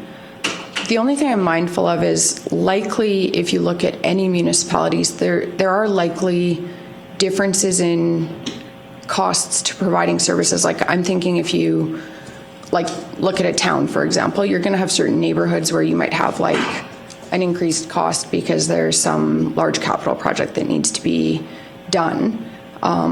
Whereas in, another area of the municipality, you may not have to. So this is something like, philosophically, I do believe our utilities should be cost recovery.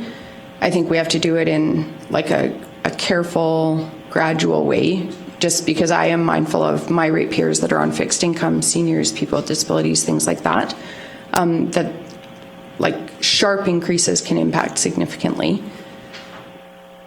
But I would like more information, just particularly on how rural municipalities address this, because there would be rural municipalities that have, diversity and differences in costs and that type of thing. Councillor Kester was next. When we started the cost recovery process, my intent personally wasn't 100%. Just to pick out utilities at cost recovery and leave gravel alone. Like, let's take Rosebud in my division. They're not paying cost recovery on utilities, but they live on a provincial highway.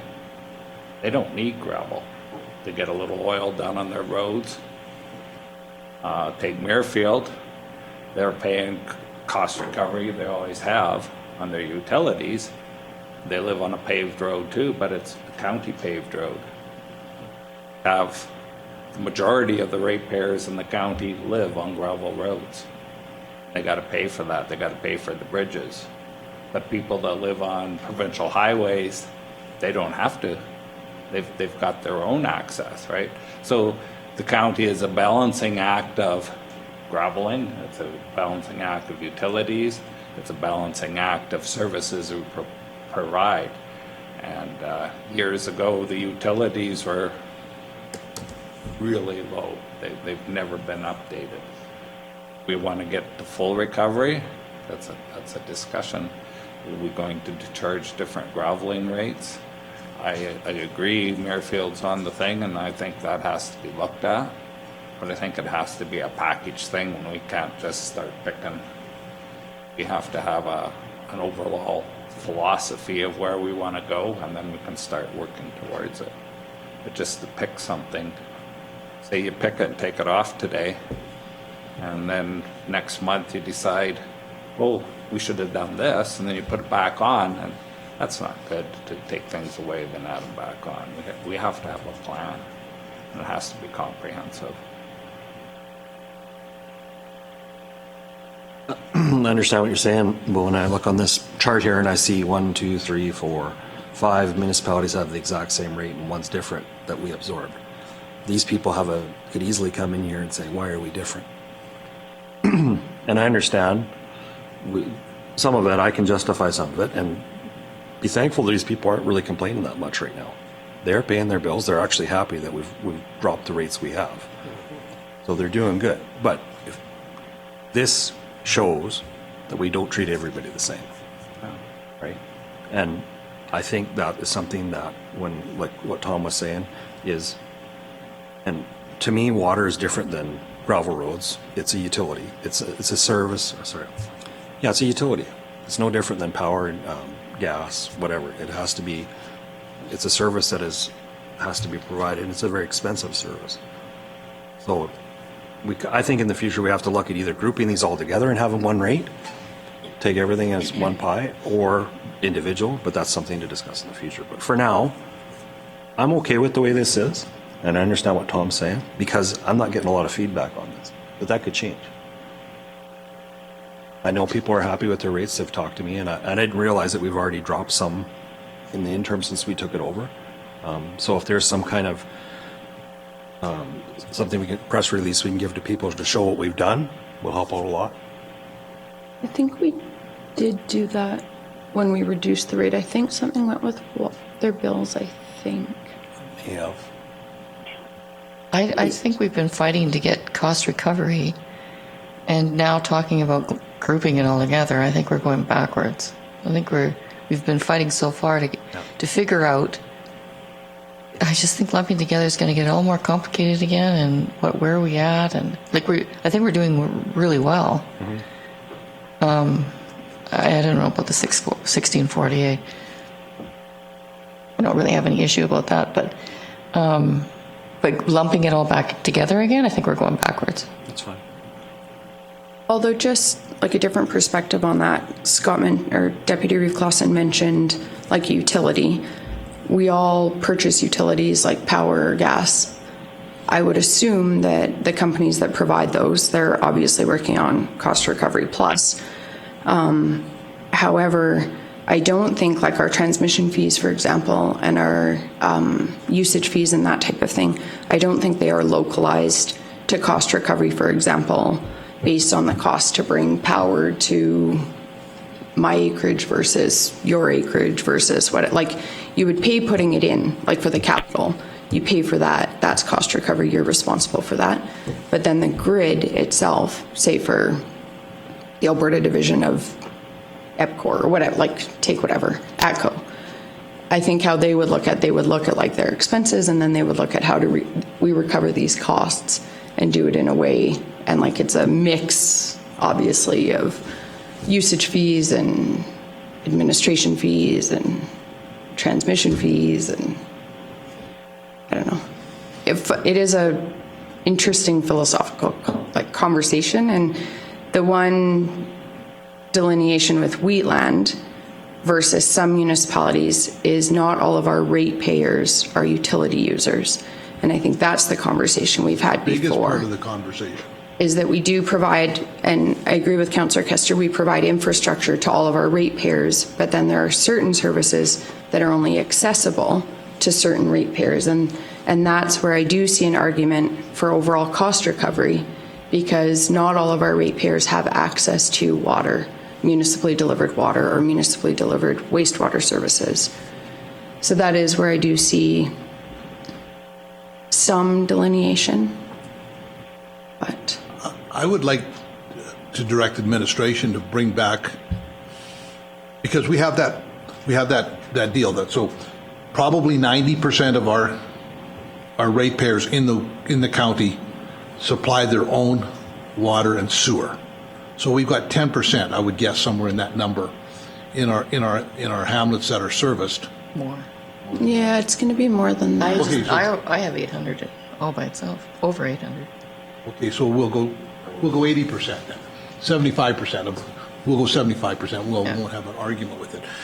But so that has to be, I think that has to be, you can't have 25% of the people getting a subsidized service that everybody else is paying for, unless you can justify that these other people are somehow getting another subsidized service. But I can't use roads because everybody uses the same roads. There is, to a certain extent, a counter-argument, say, with agricultural services, because we do subsidize agricultural services.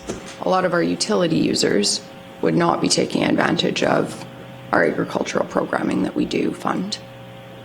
Yeah, That's totally pulled out Are we of funding them to thin this air. amount? Number one. Number two, if you look in my division and you look at all the Rurbans I have, like, what advantage are they getting? You sit down. Well, I'll take the hamlet of Cheadle. They pay more taxes than they would have a similar sized hamlet on the east side of the county, and they get no services for that. I mean, we plow their roads and all that kind of stuff for them, but you know what I'm saying. Once we pave that road in that community, and everybody uses that road, it's taken care of. I will run on the next election on the fact that we have to get cost recovery back. It's the only way going forward. I mean, if you've got cost recovery and you're going to the government for money and say, look, we're strapped here, but look at this, we are doing everything we can. We're not subsidizing, like no one's subsidizing. It looks better when you say that you are cost recovering, you are on a cost recovery model. It just looks better. And if you're looking for efficiencies, for water reduction stuff, the best way is to have cost recovery. Then if it's expensive, you use less. We see that at WRC, we've already seen the reduction in water rates, the consumption, because the rates are a little higher, and you see it in any municipality. You would have to look into that, because I know at CMRB that came up, and that's only true to a certain extent. And from what I understand, that's only true at kind of very extreme pricing. But that was some research that was provided. I obviously don't have it with me, but It's the fairest way to do it. That's the way I look at it. And I do realize we have some other municipalities within our boundaries that are, maybe struggling, but they may not be charging the right rates for water and sewer, and we may end up with them at some point. So, if it's everybody's just kind of thinking ahead, and you have to take into account too, we get grant money for building stuff, which is good.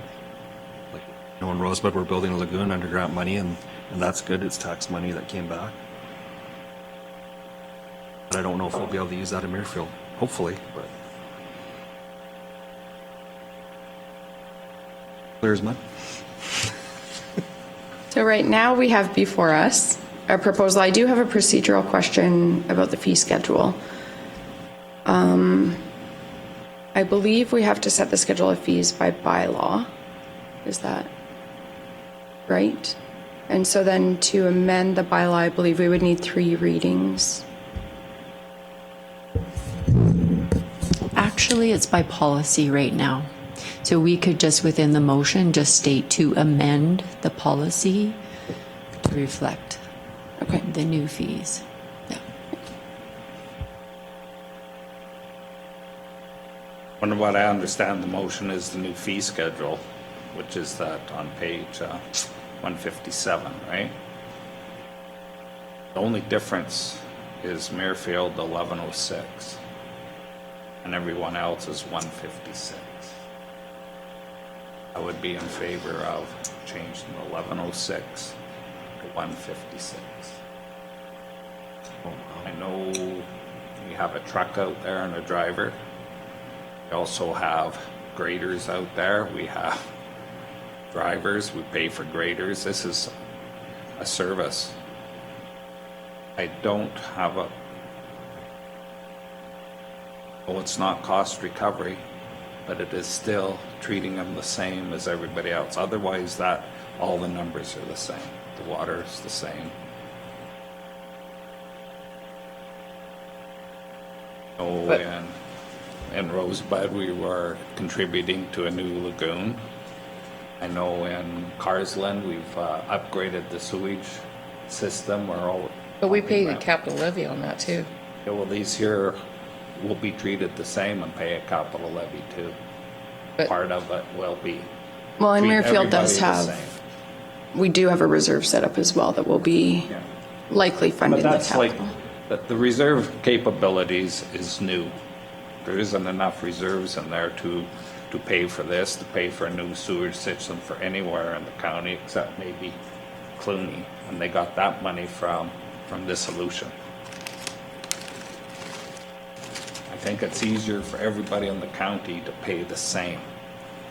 Treat everybody the same. And take the city of Calgary, there's people live right beside the water plant. And there's people live 10, 15 miles away from the water plant.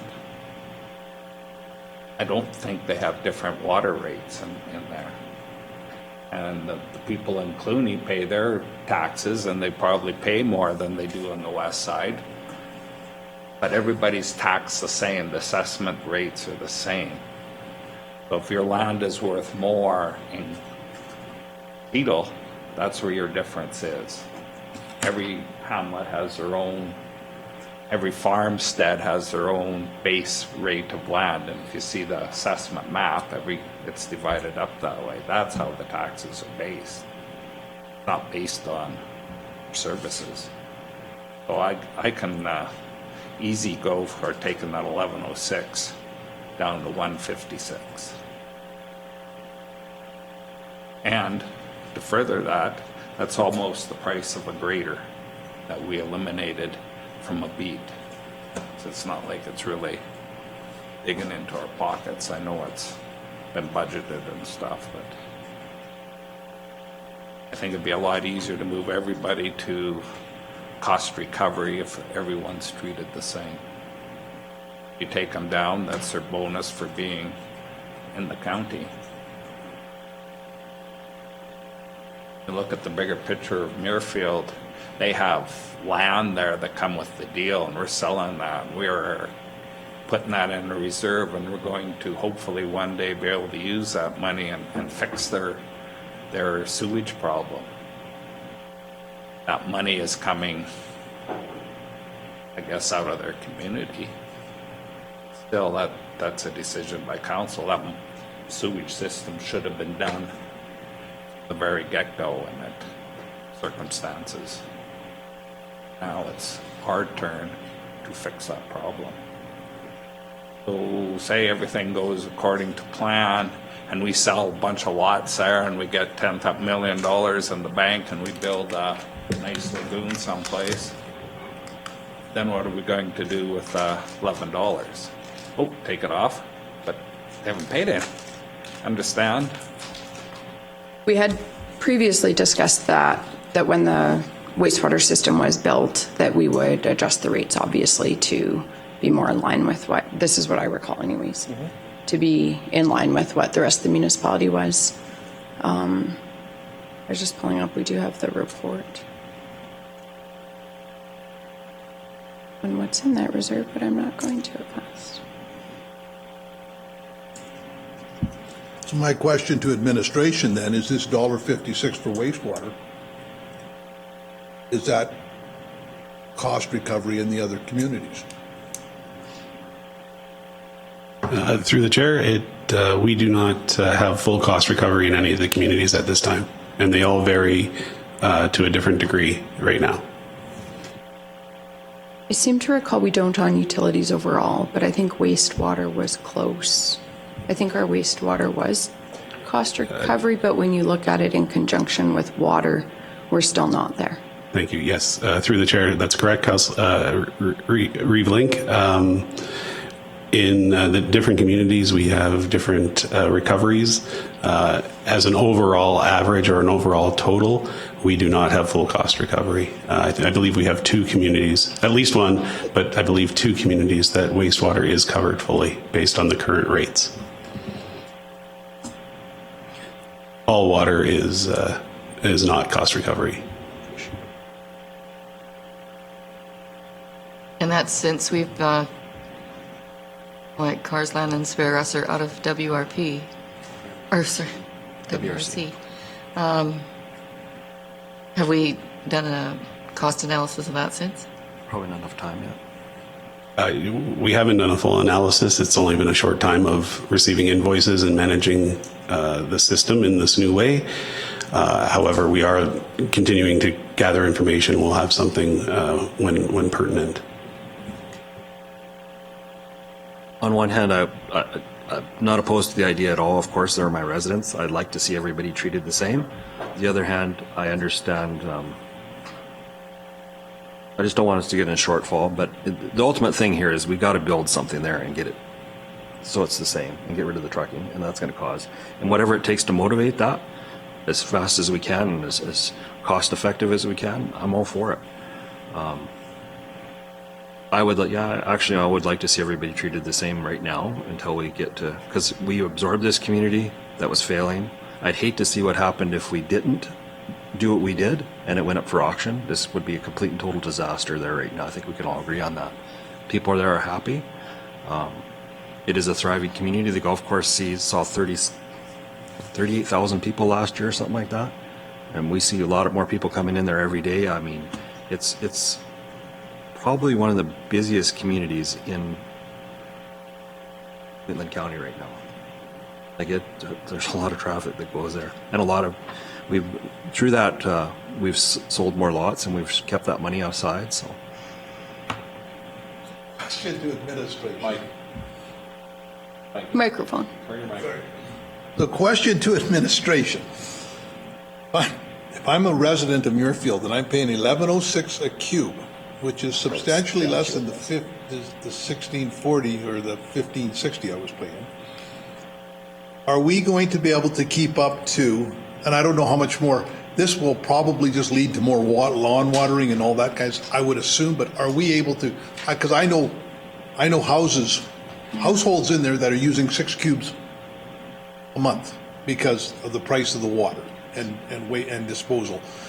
If they no longer have to do this, they're going to go, okay, I can leave the taps on. I don't have to shut the taps off every time I put the toothbrush in my mouth and all that kind of stuff, right? Like, we have a perfect example of how you can condition people with pricing. With extreme rates, I did acknowledge Exactly, if they're with extreme extreme, rates. you will Right. see. So I'm just worried. Can we handle this? Because I'd hate to think, oh, now we've got to get another truck and another driver and all that kind of stuff, and all of a sudden our rates go up to But that's outdoor 800,000. watering. That's not something at all.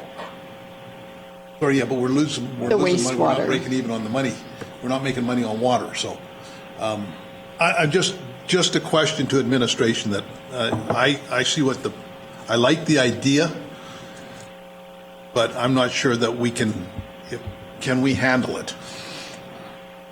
Through the chair, I believe we currently have enough capacity in our operation system to manage proposed possible increases based on the lower rates. As you can see in one of the charts, I believe we're estimating approximately 30,000 cubes per year. That is, we do estimate higher than what is currently used, so we should be okay. However, I can't speak to what the increase of water usage might be. Yeah. I mean, if everybody goes and creates a skating rink and a swimming pool and everything else, then we may be in trouble. But I think based on just average residential usage, we should be okay. Because I don't care about the swimming pools and all that kind of stuff. I'm worried about the stuff that goes back down into the goes into the Blackwater, right? Like goes back into the system. I don't care what goes out the front door. For average residential usage, we do have the capacity to manage that community.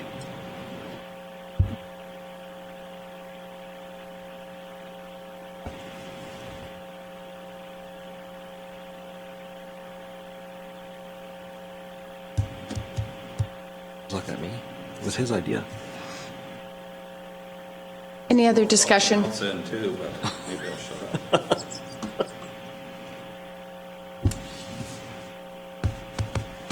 So just for other context, on page 144, we did have the updated Muirfield lot sales. I think that's cumulative, right?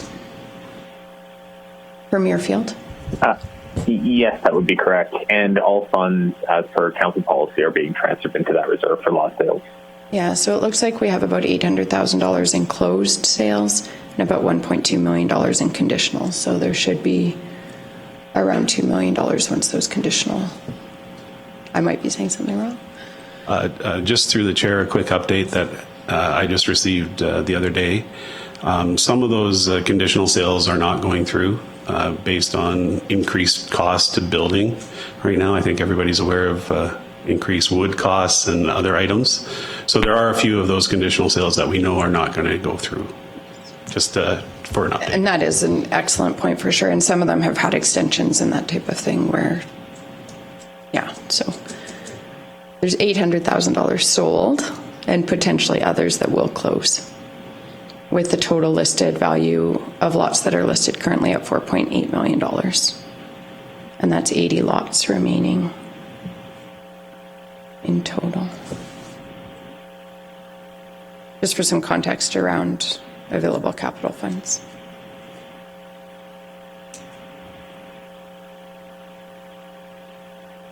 Can I make a motion through? Sure. I'd like to recommend that we go with the rates that were presented to us on page 156 for Muirfield of $222 for water and $1106 for wastewater, and include the flat rate of $1640. And the flat rate for the water as well. Oh yeah, flat rate, yeah, please. Noting that that's about a 30% reduction already, so. And we can review it again at a later date. I can't hear you, Scott. Oh, sorry, I just said noting that's a 30% reduction already, and we could review it at a later date too. Hopefully with the, like the busyness in the community and just how attractive it is, we will have that capital fund built up and be able to look at that project sooner rather than later. Yep. So Councillor Bigger has moved, so you're moving the recommendation for that to take effect September 1st? Yes. Any questions or discussion?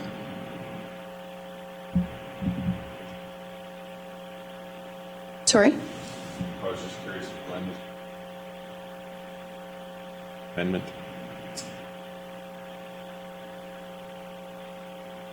I don't know, that's a substantial change of motion. Take it from $11 down to, where is that page? 156. Yeah, that would probably substantively change Okay, I'll do it. the motion. I'll make an amendment and we can vote on the amendment and it doesn't have to be friendly. Yeah, would have to be a motion for sure. Okay, I'll amend it that they pay assumption rate be the same as the rest of the county, which is $1.56 in the other hamlets. Bill's 1106, change 1106 to 156. That'll be my vote on that.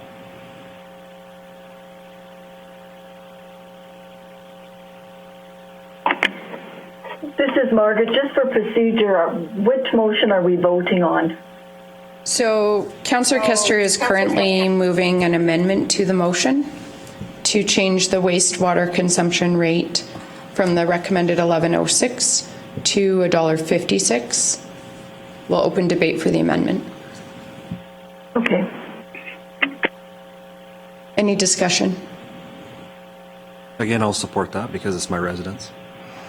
Oh no, you put the original motion on the floor. They're all our residents. Yeah, well, I represent, Division 5, of course. Are you going to debate the amendment? We'll debate it. Yeah, I think that with the growth that's happening there and the fact that it's already come down in price, I don't think that you go down another $100 and then go back to cost recovery, whatever that might be, and then go back up. I think we leave it. I think that your ratepayers are quite probably happy right now that it's come down that much. I think we leave it as a close cost recovery on our wastewater right now. I agree with Donna. I don't believe in taking 2 steps back to go 1 step forward in the future.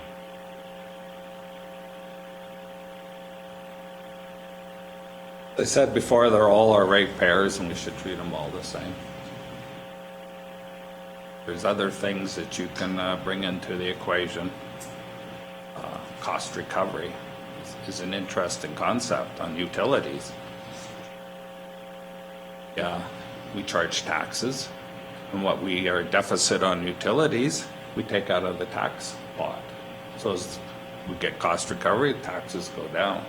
If we get everything cost recovery, no taxes, right? So let's look at Muirfield. They live on a county paved road. I don't know what the maintenance is on that. We could figure it out if we wanted to.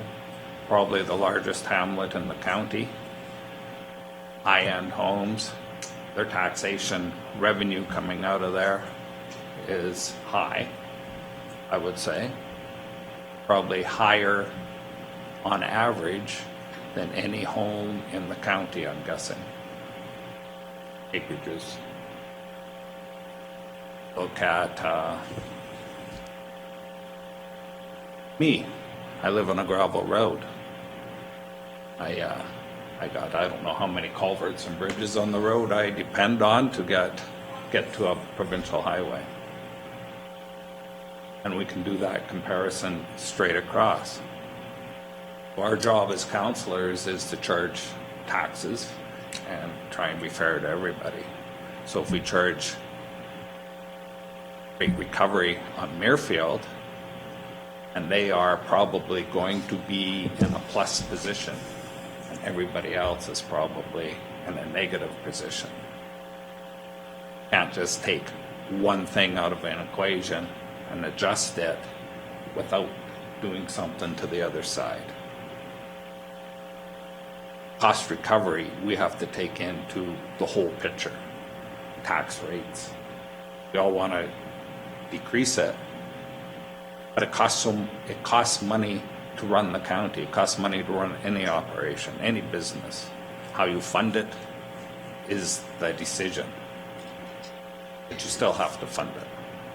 We have to try and be fair. So is it fair to charge the taxes and then be the first one to cost recovery? Now, I would say be fair and go to the residents in Muirfield. We're being fair. We're going to do, this is your new rate.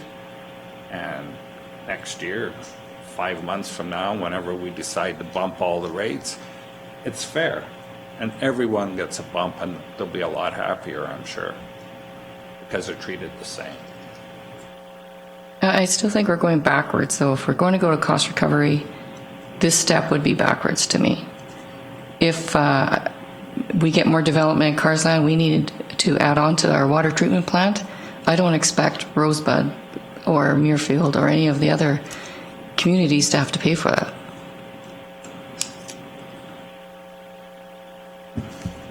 For me, I see some merit in what you're proposing for sure, like philosophically. And I need to think about this more and do some more research. But for this specific question around Muirfield, for me right now, it just exposes the county to too much of an unknown financial exposure based on the current, probably significantly limited usage I believe if I did it right, it's about a $285,000 exposure, like reduction in revenue to offset those costs.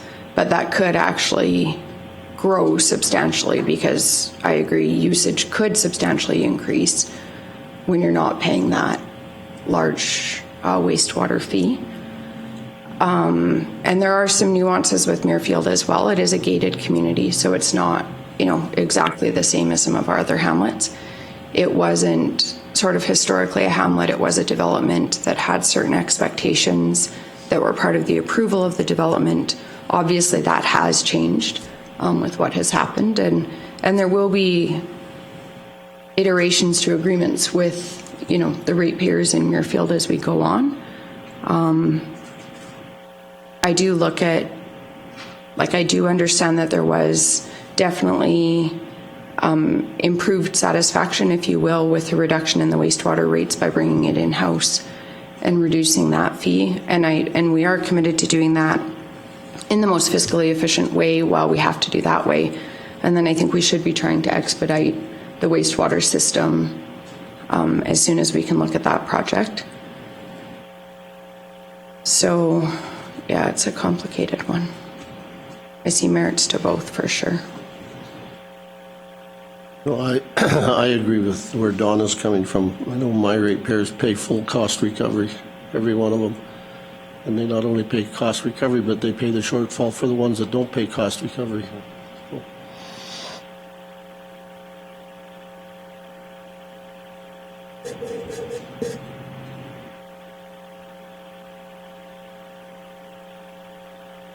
Any other questions or debate, discussion?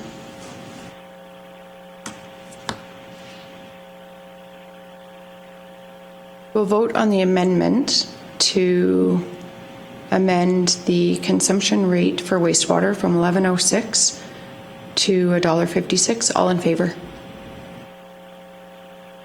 Opposed? Motion is defeated. We have a motion on the floor to approve the recommendation of the updates to the master fee schedule as presented. Any discussion?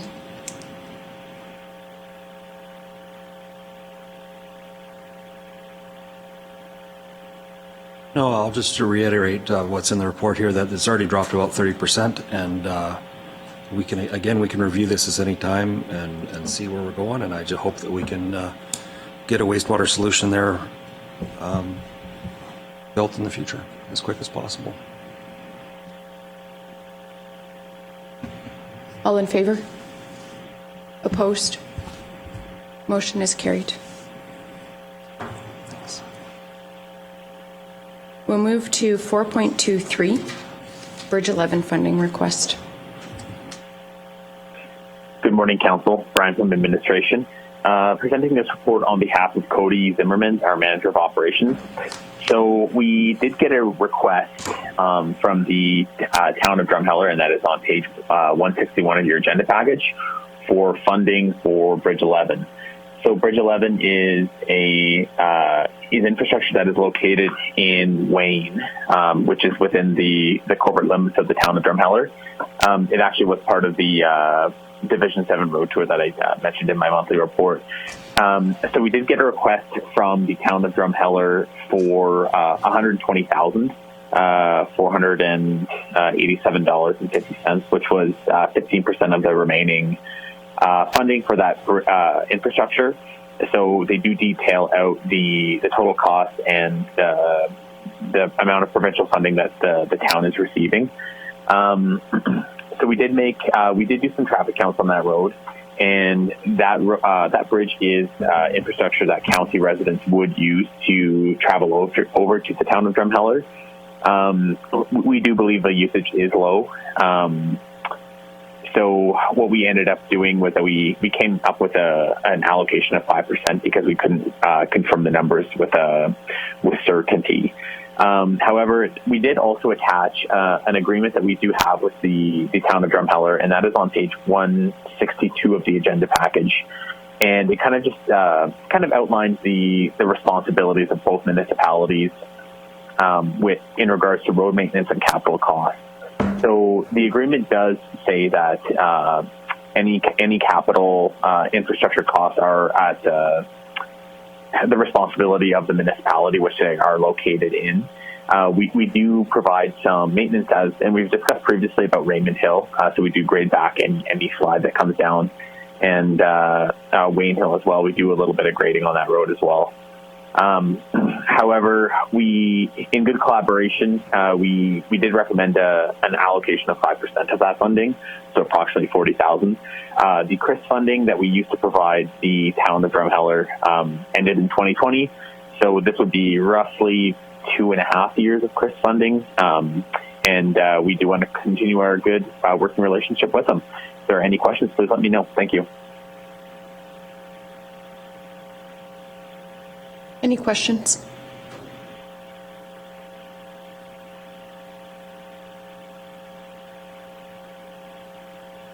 Not a question, but a statement that I think 15% is fair. Originally, they were looking for more than that, but I think 15% is fair for the amount of use that we get out of it. It would actually, if we don't and they don't do the work on it, because they could back away from it, and it will affect quite a number of ratepayers in that northeast corner, the northwest corner of my division. So I'll move to approve the 15% request from the Drumheller, $120,487.50. Councillor Armstrong has a motion. Any discussion?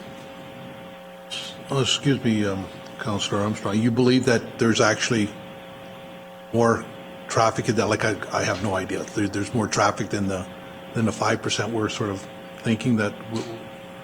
At times there is, yeah. Okay. Yep. Yeah, at times there is. Guess another way too, looking at it, if that bridge closes down, we lose a whole road. Yeah. That doesn't go anywhere. That's right. A pretty big tourism spot too. It's a pretty big tourism spot, so it would actually depend on when they did that road count. I would think that road would be used a lot more than then. It's a bus route too. They use it for the bus route, and it is an emergency access to that area, which could add as much as 15 to 20 minutes to a trip, either way. So you're looking at over half an hour. Oh, yeah. Any other questions or discussion? Just for clarification, we're moving away from the recommendation and moving towards approval of 15%. Is that correct? Yes, that's correct. The motion is to approve the 15% contribution that the town of Drumheller requested at a value of $120,487.50. Thank you. We say 50 cents, so if we just cut the 50 cents off, we could save 50 cents. Any other questions or discussion? All in favor? Motion is carried. We'll move to 4.24, Muirfield Mercantile and RV lots.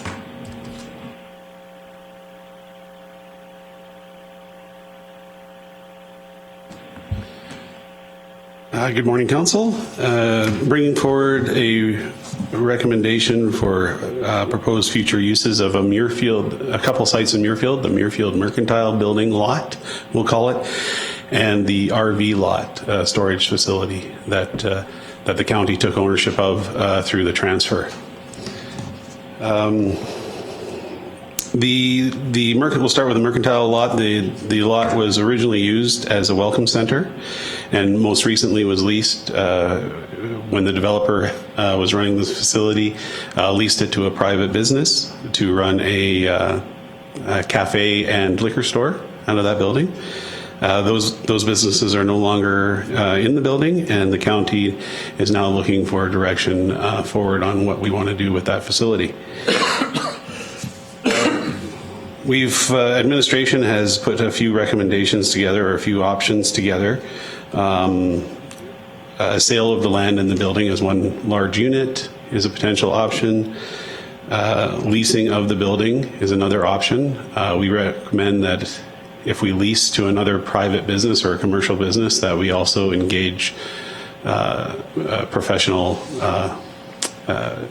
management for that, as the county does not have the facilities or the capacity right now to oversee that, as we learned with the previous businesses that were in place. Or leasing the property to an association, similar to what we do with other facilities throughout the county.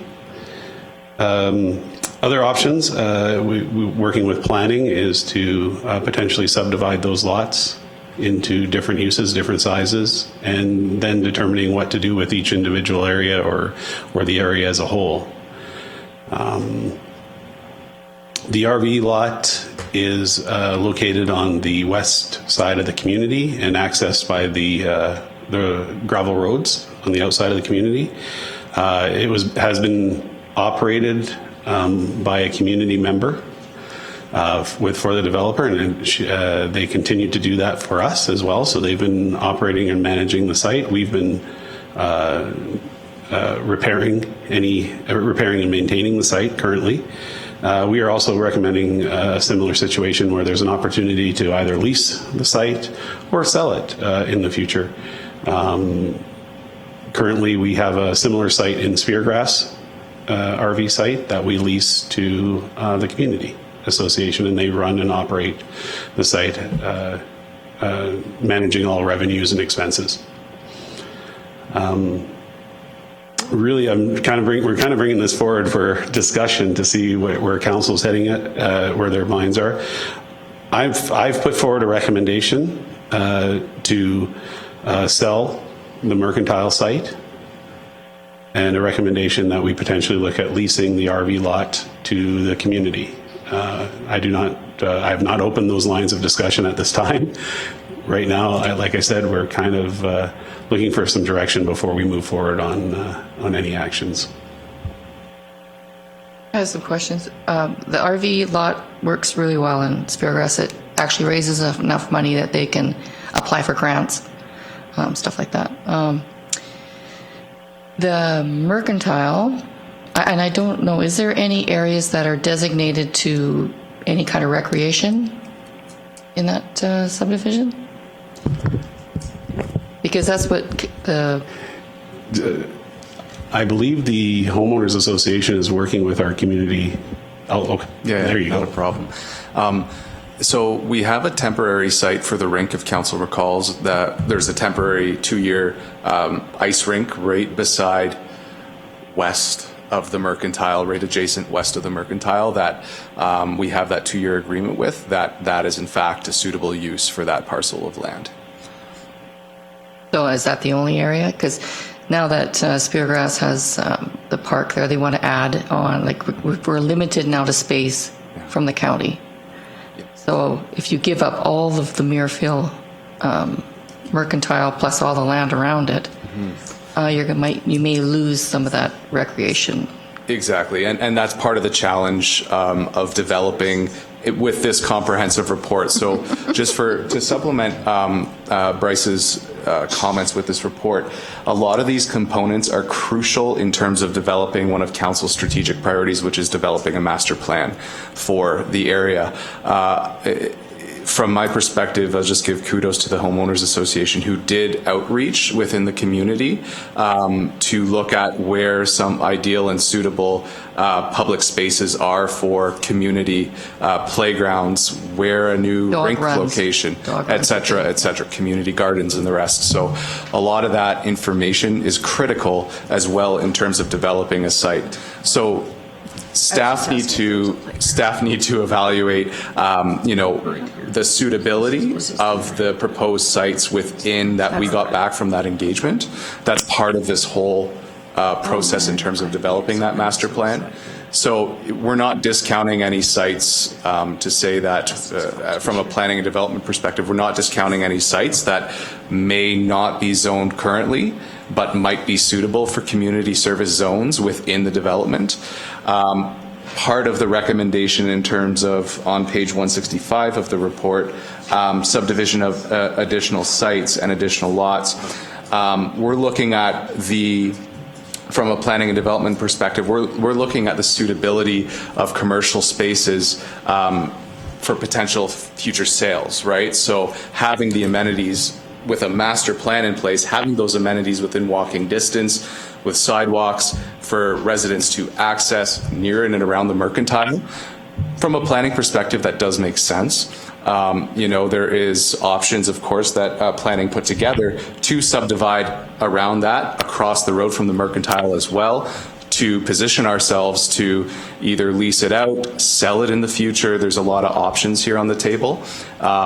Now, that's not to say that we would eliminate that community service zone where the ice rink is. We need to evaluate further as we develop the master plan on how much space we have for community services, what are the recreational needs, and again, as I said prior, we received a lot of feedback from the community already that we're evaluating. There's a lot of moving parts here, but a lot of the work that staff have done within this report, it's crucial in terms of moving forward. We can move forward with with the recommendations in place to develop that master plan. We definitely can. It's just that we'd like to hear some conversation from council's perspective on where to go with this, and we certainly will incorporate that into the master plan work as we move forward with that as per the strategic plan. So there's an existing playground within this phase 1, and what we're talking with the HOA, they're working on a rec plan for there, working with staff, and all those phases 3 and 4 and 5 or whatever, we can do whatever we want there. So if we want to take out, and I'm sure there was some plan here from the county to have some MR land put out there, municipal reserve, for that kind of stuff in the future. They also the community utilizes the Lyalta Hall as part of their recreation as well. So if you start doing more within the boundaries, you might take away from that too. So it has the ball diamonds and things like that. There's been some pretty interesting ideas come forward, but there's also, the canal runs right through the middle of there. There's a whole bunch of land there that can be utilized in a different way. We could work with WID. We've talked to them and they wouldn't be opposed to that. Yeah, I suppose what's different is that, like Speargrass, the developer owns it. We are the developer. Then you are the, I We can do what we want. Yeah, you kind of forget that every once in a while. This came forward, I brought this to Matt because the Mercantile building is vacant right now. We did have problems with the renters, it wasn't successful for whatever reason, but it's a valuable piece of property, right, highway frontage, but it comes with 5 acres, over 5 acres. And I just wanted us to bring it forward. So do we want to sell that with that 5 acres? Myself, I'd like to see the building parceled out in a smaller piece, service it, sell that, and then also add maybe an eyebrow or something. Yeah, like here, what is on there? So add more retail. Yeah, add something that you can have access to that, and because there's a lot of highway frontage there. Yeah. And that would make the most sense to me. I mean, we own it. We can do what we want. That skating rink that's there, just to the west, is temporary. They know that, but we're also working with that rec plan for inside. That may go inside there. Mm-hmm. It could go somewhere else. It is, Is there more potential with it, multiple subdivisions in there? Or just subdivide the building? So through the Reeve, there is always potential when you have subdivided lots in a master planned community that has a lot of movement in it, for one to come in and build or develop what they have. And it's all based on a lot of factors, obviously, from a economic development and P&D perspective as well. We're looking at this as a growth node. Mm-hmm. We've had a lot of movement in terms of partnering with realtors to sell lots. There's a lot of drive from the community to develop amenities, right? A lot of movement and passion in that regard. So, having by the front gate some lots subdivided and zoned accordingly in terms of what their purpose will be, that's always an attractive benefit in terms of one coming in and developing it. How many more lots can you fit in there subdivided? I'll turn it over to the senior planner on that. Assuming, is there going to be a road going through there to that range road? Right through, or is there going to be cul-de-sac? Through the chair. So that's essentially up in the air right now. So right now, DC Direct Control District 7, that green line, that's the minimum parcel size right now. So in order to subdivide that, you'd need to amend the DC, obviously. So something to consider as well, given that we don't exactly know what size of parcels they could be in there, is essentially kind of set up the framework for that. So amend the Direct Control District, have something like an outline plan or master site development plan that would show what development could potentially look like, and then perhaps work with prospective tenants to say, well, I need a quarter of an acre or a third of an acre, and then kind of design it in terms of how it would fit in with the rest of that. So, but I mean, in terms of accessing the different roads, that's obviously something we'd want to anticipate there. DC? Can we rezone it into commercial or anything? Yes. That'd be. Yes, we could through the REIT.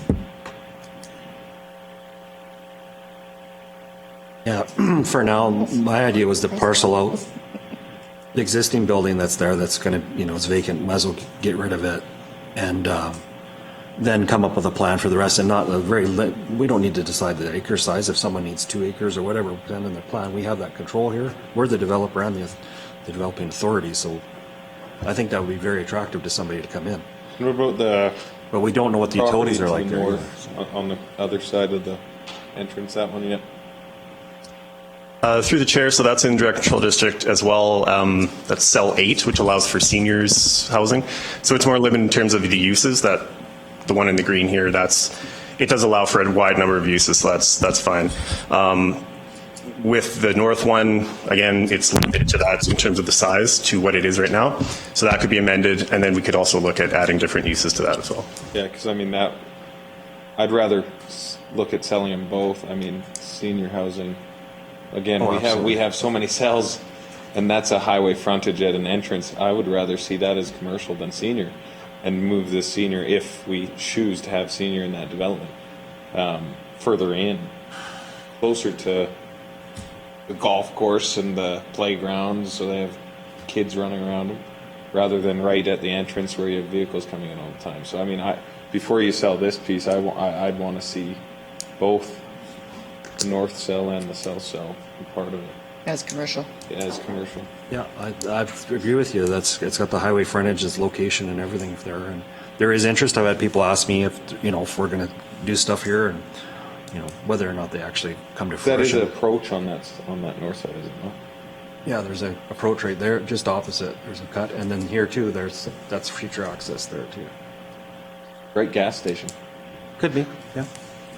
Someone mentioned a car wash. There's who knows. I like your idea, though, of sectioning out the mercantile, like the existing mercantile, and doing that immediately. Just because it's such a great opportunity and it's ready to go. Sell the building and sell both lots at the same time. And there is the other thing that the mailboxes are right. I guess we would need to amend the DC to be able to section that out. Or we rezone Or rezone it, right. What gives more options for developers, commercial or DC? DC. In a hamlet. In this situation. Never had this opportunity before. Yeah. We own everything. Yeah, I know. DC, we can do anything we want. Yeah, but it's not going to be. Even if we could start by just directing administration to bring back like an option to section that out, and then some options for the 2 lots. You may want to do some engagement on that north lot, just because that was what they bought into, was to have seniors housing there. But you have a good mechanism to do engagement through the very low homeowners. opposition on that. Well, and you could make sure that you preface with, we could move that DC designation to another area within the development, so it's not lost. It's 50 building. On the highway. Right there. Yeah, 50 zone right through there. All the way across the front. Yeah. And then the range road there too, that was, I imagine the county never wanted it from the original developer to go into here, but again, this is a service road to what was the hamlet of Lyalta and the the elevator that's there too, so. There's the elevators down that road. Yeah.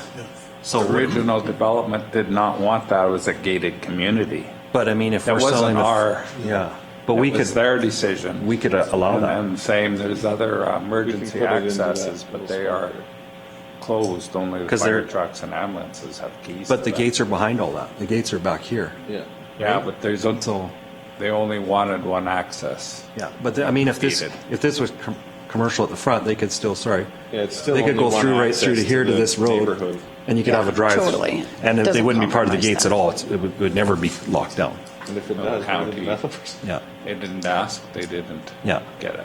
But, yeah, so there's lots of options there. I was just trying to bring it, because I it's think it's a It's a great good idea, it's an asset, absolutely. and, Well, and it would be, my preference would not be to manage it and lease it. I think it would be better to Just get it into So- private. Money. Yeah. we'd be on the hook for servicing it and Yes. providing And it. that's okay. Yeah, We'll get we it just back have to have in a the sale. plan on how to do it. So perhaps if you wanted to consider a motion directing administration to bring options back to subdivide out the existing building And- and cost to service And the cell on the north side. and options, yeah, to look at what is the most efficient way to either amend the DC or rezone that zone or that DC and the DC 8 north of that one. Yep. And then they could bring an RFD back. My preference would be to see the existing building expedited, like to do that in the most, just because it's such an and it really is an opportunity for the community as well in terms of, But with the sale of that building, keeping in mind, we may need access through there. Yeah. So we'll that probably have to parking leave the lot road may open. have to be part of a road, right? yeah, As and a they can paper. assess that when they're Yeah. bringing back I just think the very options. first part of it has to be, right? Yeah, Like just access to the, like, yeah. Philadelphia, whatever you call it. So does that make sense? Yeah, no, I think that's great, Scott. Just off the topic of that, if you've got enough direction. Let's just finish this and then we'll go there. Do you That's fine want for to a make motion, that yeah. motion? Yeah, whatever you said. Does staff need anything else, or is that enough direction to bring I want to information talk back? about the RV storage after.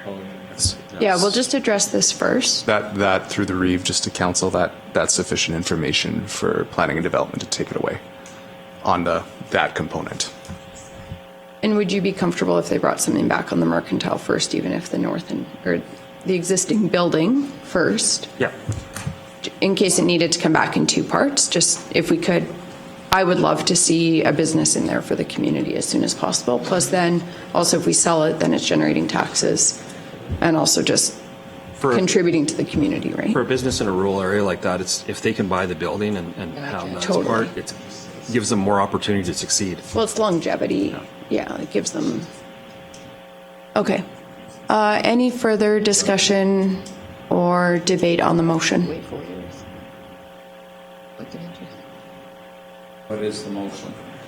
So the motion would be to direct administration to bring an RFD back with a process to subdivide out the existing buildings, some costing to service that existing building, including access if necessary, including alternative access if that's necessary, and then options for either amending the DC 7 and DC 8 on that south and north parcel, or rezoning perhaps to commercial, highway commercial or what, I forget what.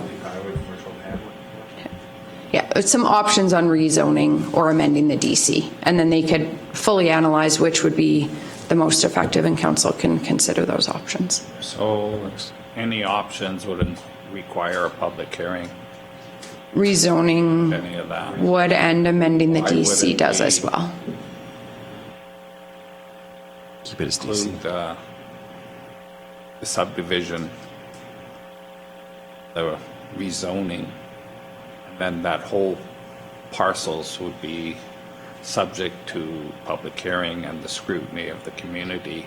And the community can talk about that parcel being sold or subdivided. I think we actually have to do something prior to subdivision because it's already at the minimum parcel lot size for DC 7. So we would need to either amend the DC. Zone that's just schematics. The thing about the rezoning is the public hearing. and getting the public in here and saying, so why would we chop off a corner then say to the public, oh, come in and say what you want done with this? Why not leave it whole and say, come in and say what you want done with this?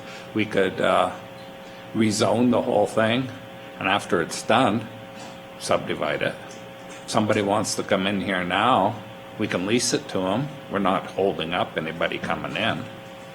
I think it would look bad to the public. Good points. Not to be able to have their voice and what they want done there. This is the entrance to their community. It is highway frontage, granted, but it is their entrance to the community. Probably. I think we would need to hold a public hearing either way. To amend a DC, you need to hold a public hearing. So the community would for sure have engagement, whichever kind of way, even just to subdivide, because we can't subdivide that under the current zoning. So there would be a public hearing either way. So, Public hearing. yeah. No, and absolutely, we need to do engagement for sure. Yeah, my intention was never to go just force something down somebody's throat. We've been talking to the HOA, about the whole plan in the future of here and bringing them involved and get the public involved. It's just what brought this forward now was more because that building is vacant and administration doesn't really want to be landowners, and it's a huge pain. So it's either we lease it out and have somebody look over it other than staff, or try to sell it. And I'd prefer to sell it to somebody, but that's just me. It's going to require a public hearing. Yeah. Yeah, because the very first step would be, at the very least, we would need to amend the DC. Like DC 7 for that, for sure. Any other questions or discussion on the motion? All in favor? Motion is carried. And then Councillor Wilson had something, and then... Okay. The RV lot. So this is probably one of the most underutilized piece of property on there. Like there's maybe a couple, 3-4 units on there, if that. It's not that many. Well, there's a private guy that's just outside that everybody prefers to use. I guess he's cheaper. I don't know whether he's legal or not. I don't know. I'm not going to go down that road. But we've also, and I've talked to the people at the HOA and people within the community, I said, we were trying to put a transfer site in this area. We had money set aside in the budget. We could not find land. And I said, why don't we put a bin or two right there? Do nice, like really nice. It's on the golf course. You'd have to screen it with trees and stuff. And I mean, our staff do a nice job at a transfer site. I've heard zero opposition to it. Now, we should have to, again, go to the public and say, this is what we'd like to do. It would be the perfect spot for it. Make sure you got really good pictures. Really sell that. What's a transfer site? The prettiest waste transfer site you have ever seen. Or 2 bin.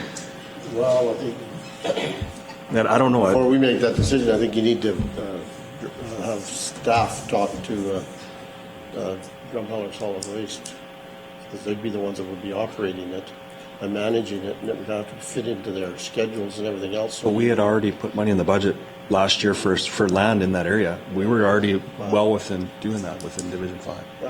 And you're talking just opposed to it. I'm bins, just saying right? You need their No, the Transfer transfer Yeah, site. but just the bins, like not the, where you got to The recycling. recycle. There could be a smaller version of it. Not Or like, I'm not for- thinking Wheatland West size, but Yeah. you know. Even the Gleason, even it's still got lots of options. And that's why I'm saying you need, because we're looking at different options for, if there's any expansions, options for what's on the site. It may not be what's on most of the sites. It may just be a pickup and roll-offs type of. Yeah. So you need them involved in the conversation. Yeah, I don't know if Amber's ever had any complaints about the not dump, but the transfer site in Gleason. But I mean, it'd be as close to most homes as that would be. Yeah. I mean, the closest. But it backs right on the golf course. To the north of it is the maintenance site, the maintenance buildings for the golf course, and it's not, it's not Yeah, really. exactly. But those are the only 2 lots there, I think. I don't think there's any more land there. Just kind of a little area, so. Would it be big enough for a transfer site, Bryce?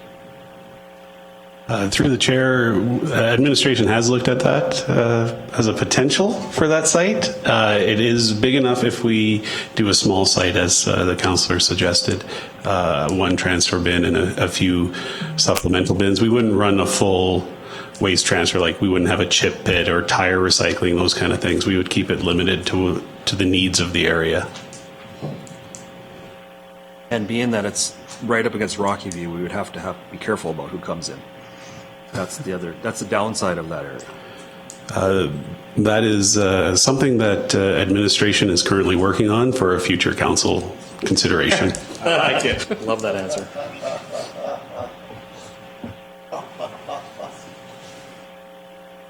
So that was my thoughts on it.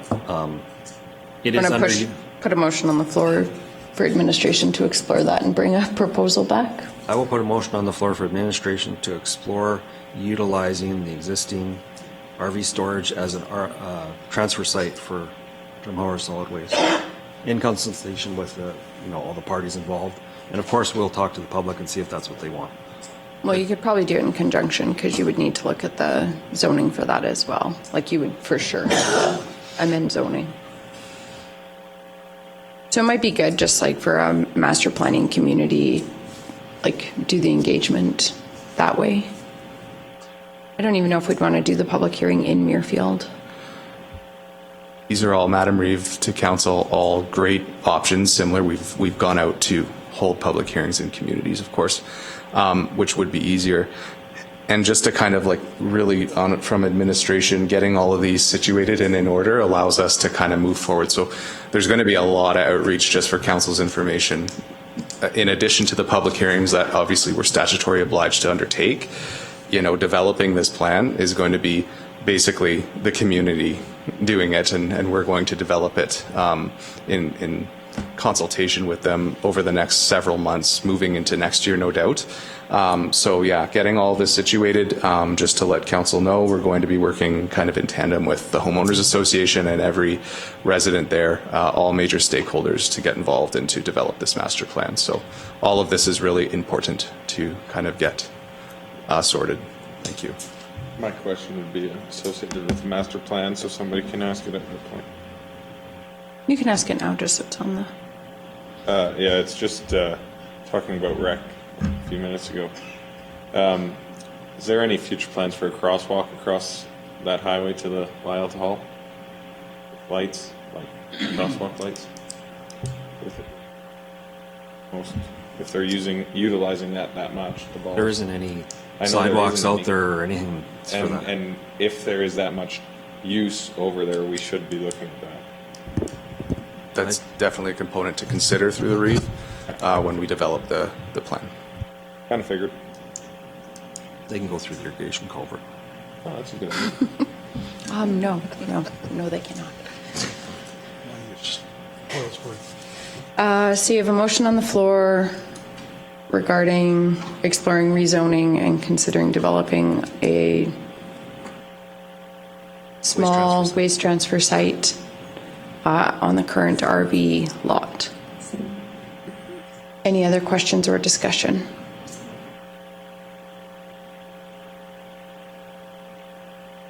All in favor? Motion is carried. And do you have a preference? Would you rather see that public hearing be done like at the Lyalta Community Hall? Or are you fine with having it here? If we can, have it local, a public hearing, that would be great. I mean, we can, depending on how the Lyalta Hall has some construction issues, which I'll talk to you guys about here at lunchtime. But there's, we could also use the golf course too, I'm sure. Clubhouse or something. Yeah. It just might be nice, like doing this in depth of planning and conversation. Just have the public hearing where you could optimize your engagement. Absolutely. Okay, we will move to, is that everything that you needed for that file? Okay, perfect. We'll move to 4.31, Corporate and Financial Services Report. Sorry, did the vote take place? Yes, sorry, Margaret, that motion was passed. Thank you. We're getting in at least one more. Welcome. We can't wait to hear your report. It sounds like I should be fast. Someone's angry. Good morning, Reeve Lincoln Council. Tracy from administration. My report can be found on page 176. I'll do just a very quick summary. At the last meeting, administration was directed to look at a procedure for insurance and ratepayer complaints specifically. I contacted the RMA Insurance, and it was agreed that our current procedure is adequate, and maybe we just needed to communicate that a little bit more to staff. And I believe I also sent out an email to council. So basically, ratepayers should submit a detailed description, including pictures, immediately, as soon as possible, to insurance at Wheatland County. And then we forward that to RMA Insurance to review. And that claim can be sent directly to the adjuster, who will contact administration first for details, and then directly contact the ratepayer and work with the ratepayer directly through the entire file and keep in contact with them with the result and etc. And if the claim is not sent to the adjuster, then RMA contacts us and we deal with it. So it was a good question that council asked, because in looking at it, we haven't had to deal with this yet, but we're going to reach out to other municipalities and see if we can create a policy for things that maybe fall under the deductible and how we handle those. So I'll be looking into that. But again, a reminder, it's up to the resident to prove that the county was negligent as well. So it's official. The Senate election will be held in conjunction with the municipal election. We haven't heard yet on the referendum vote, but Elections Alberta is anticipating the two will occur. Under information technology, one of our big projects this year is bringing our on-premises services to the cloud. And so there's a great deal of preparation as far as our Diamond Esri software to be able to do that. And also we have new monitors coming into council chambers. So you'll have your laptop and the monitor that will have the agenda on. So rather than having to look up at the screens, you'll be able to look at the agenda on your monitor beside you. So that's been booked. And you'll have a new look when you come back in August. 4 years ago. We're getting it done now. The 2021 annual disposition of records was signed off by the CAO, and Shred-it will be coming in to shred boxes mid-July. Also, Iron Mountain was here yesterday, and they picked up all inactive boxes that we had in a C-can, and as well as the vault. Under GIS, we completed recreation facilities map, working on updating the hamlet infrastructure data and creating fire districts map for the fire halls around the county. And lastly, taxes were due last Wednesday. We're done as of June 30th. The final date for assessment complaint was July 2nd. And then we're doing a general assessment reinspection in range 26. So that's on the west side of the county. And as you're aware, the new finance manager the position was filled and started last Monday. Any questions? Any questions for corporate and financial services? You probably haven't been able to analyze fully what collectability on taxes was it?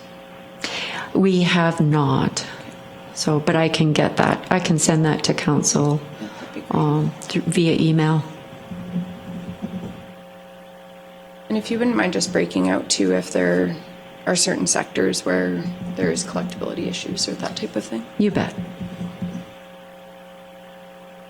Move to accept Tracy's report. Councillor Wilson has moved to accept. Any other questions or discussion? All in favor? Motion is carried. We will break for lunch. We will reconvene at, I'm actually going to say 1 o'clock just because we do have RME joining us for lunch. So we will break for lunch until 1 o'clock.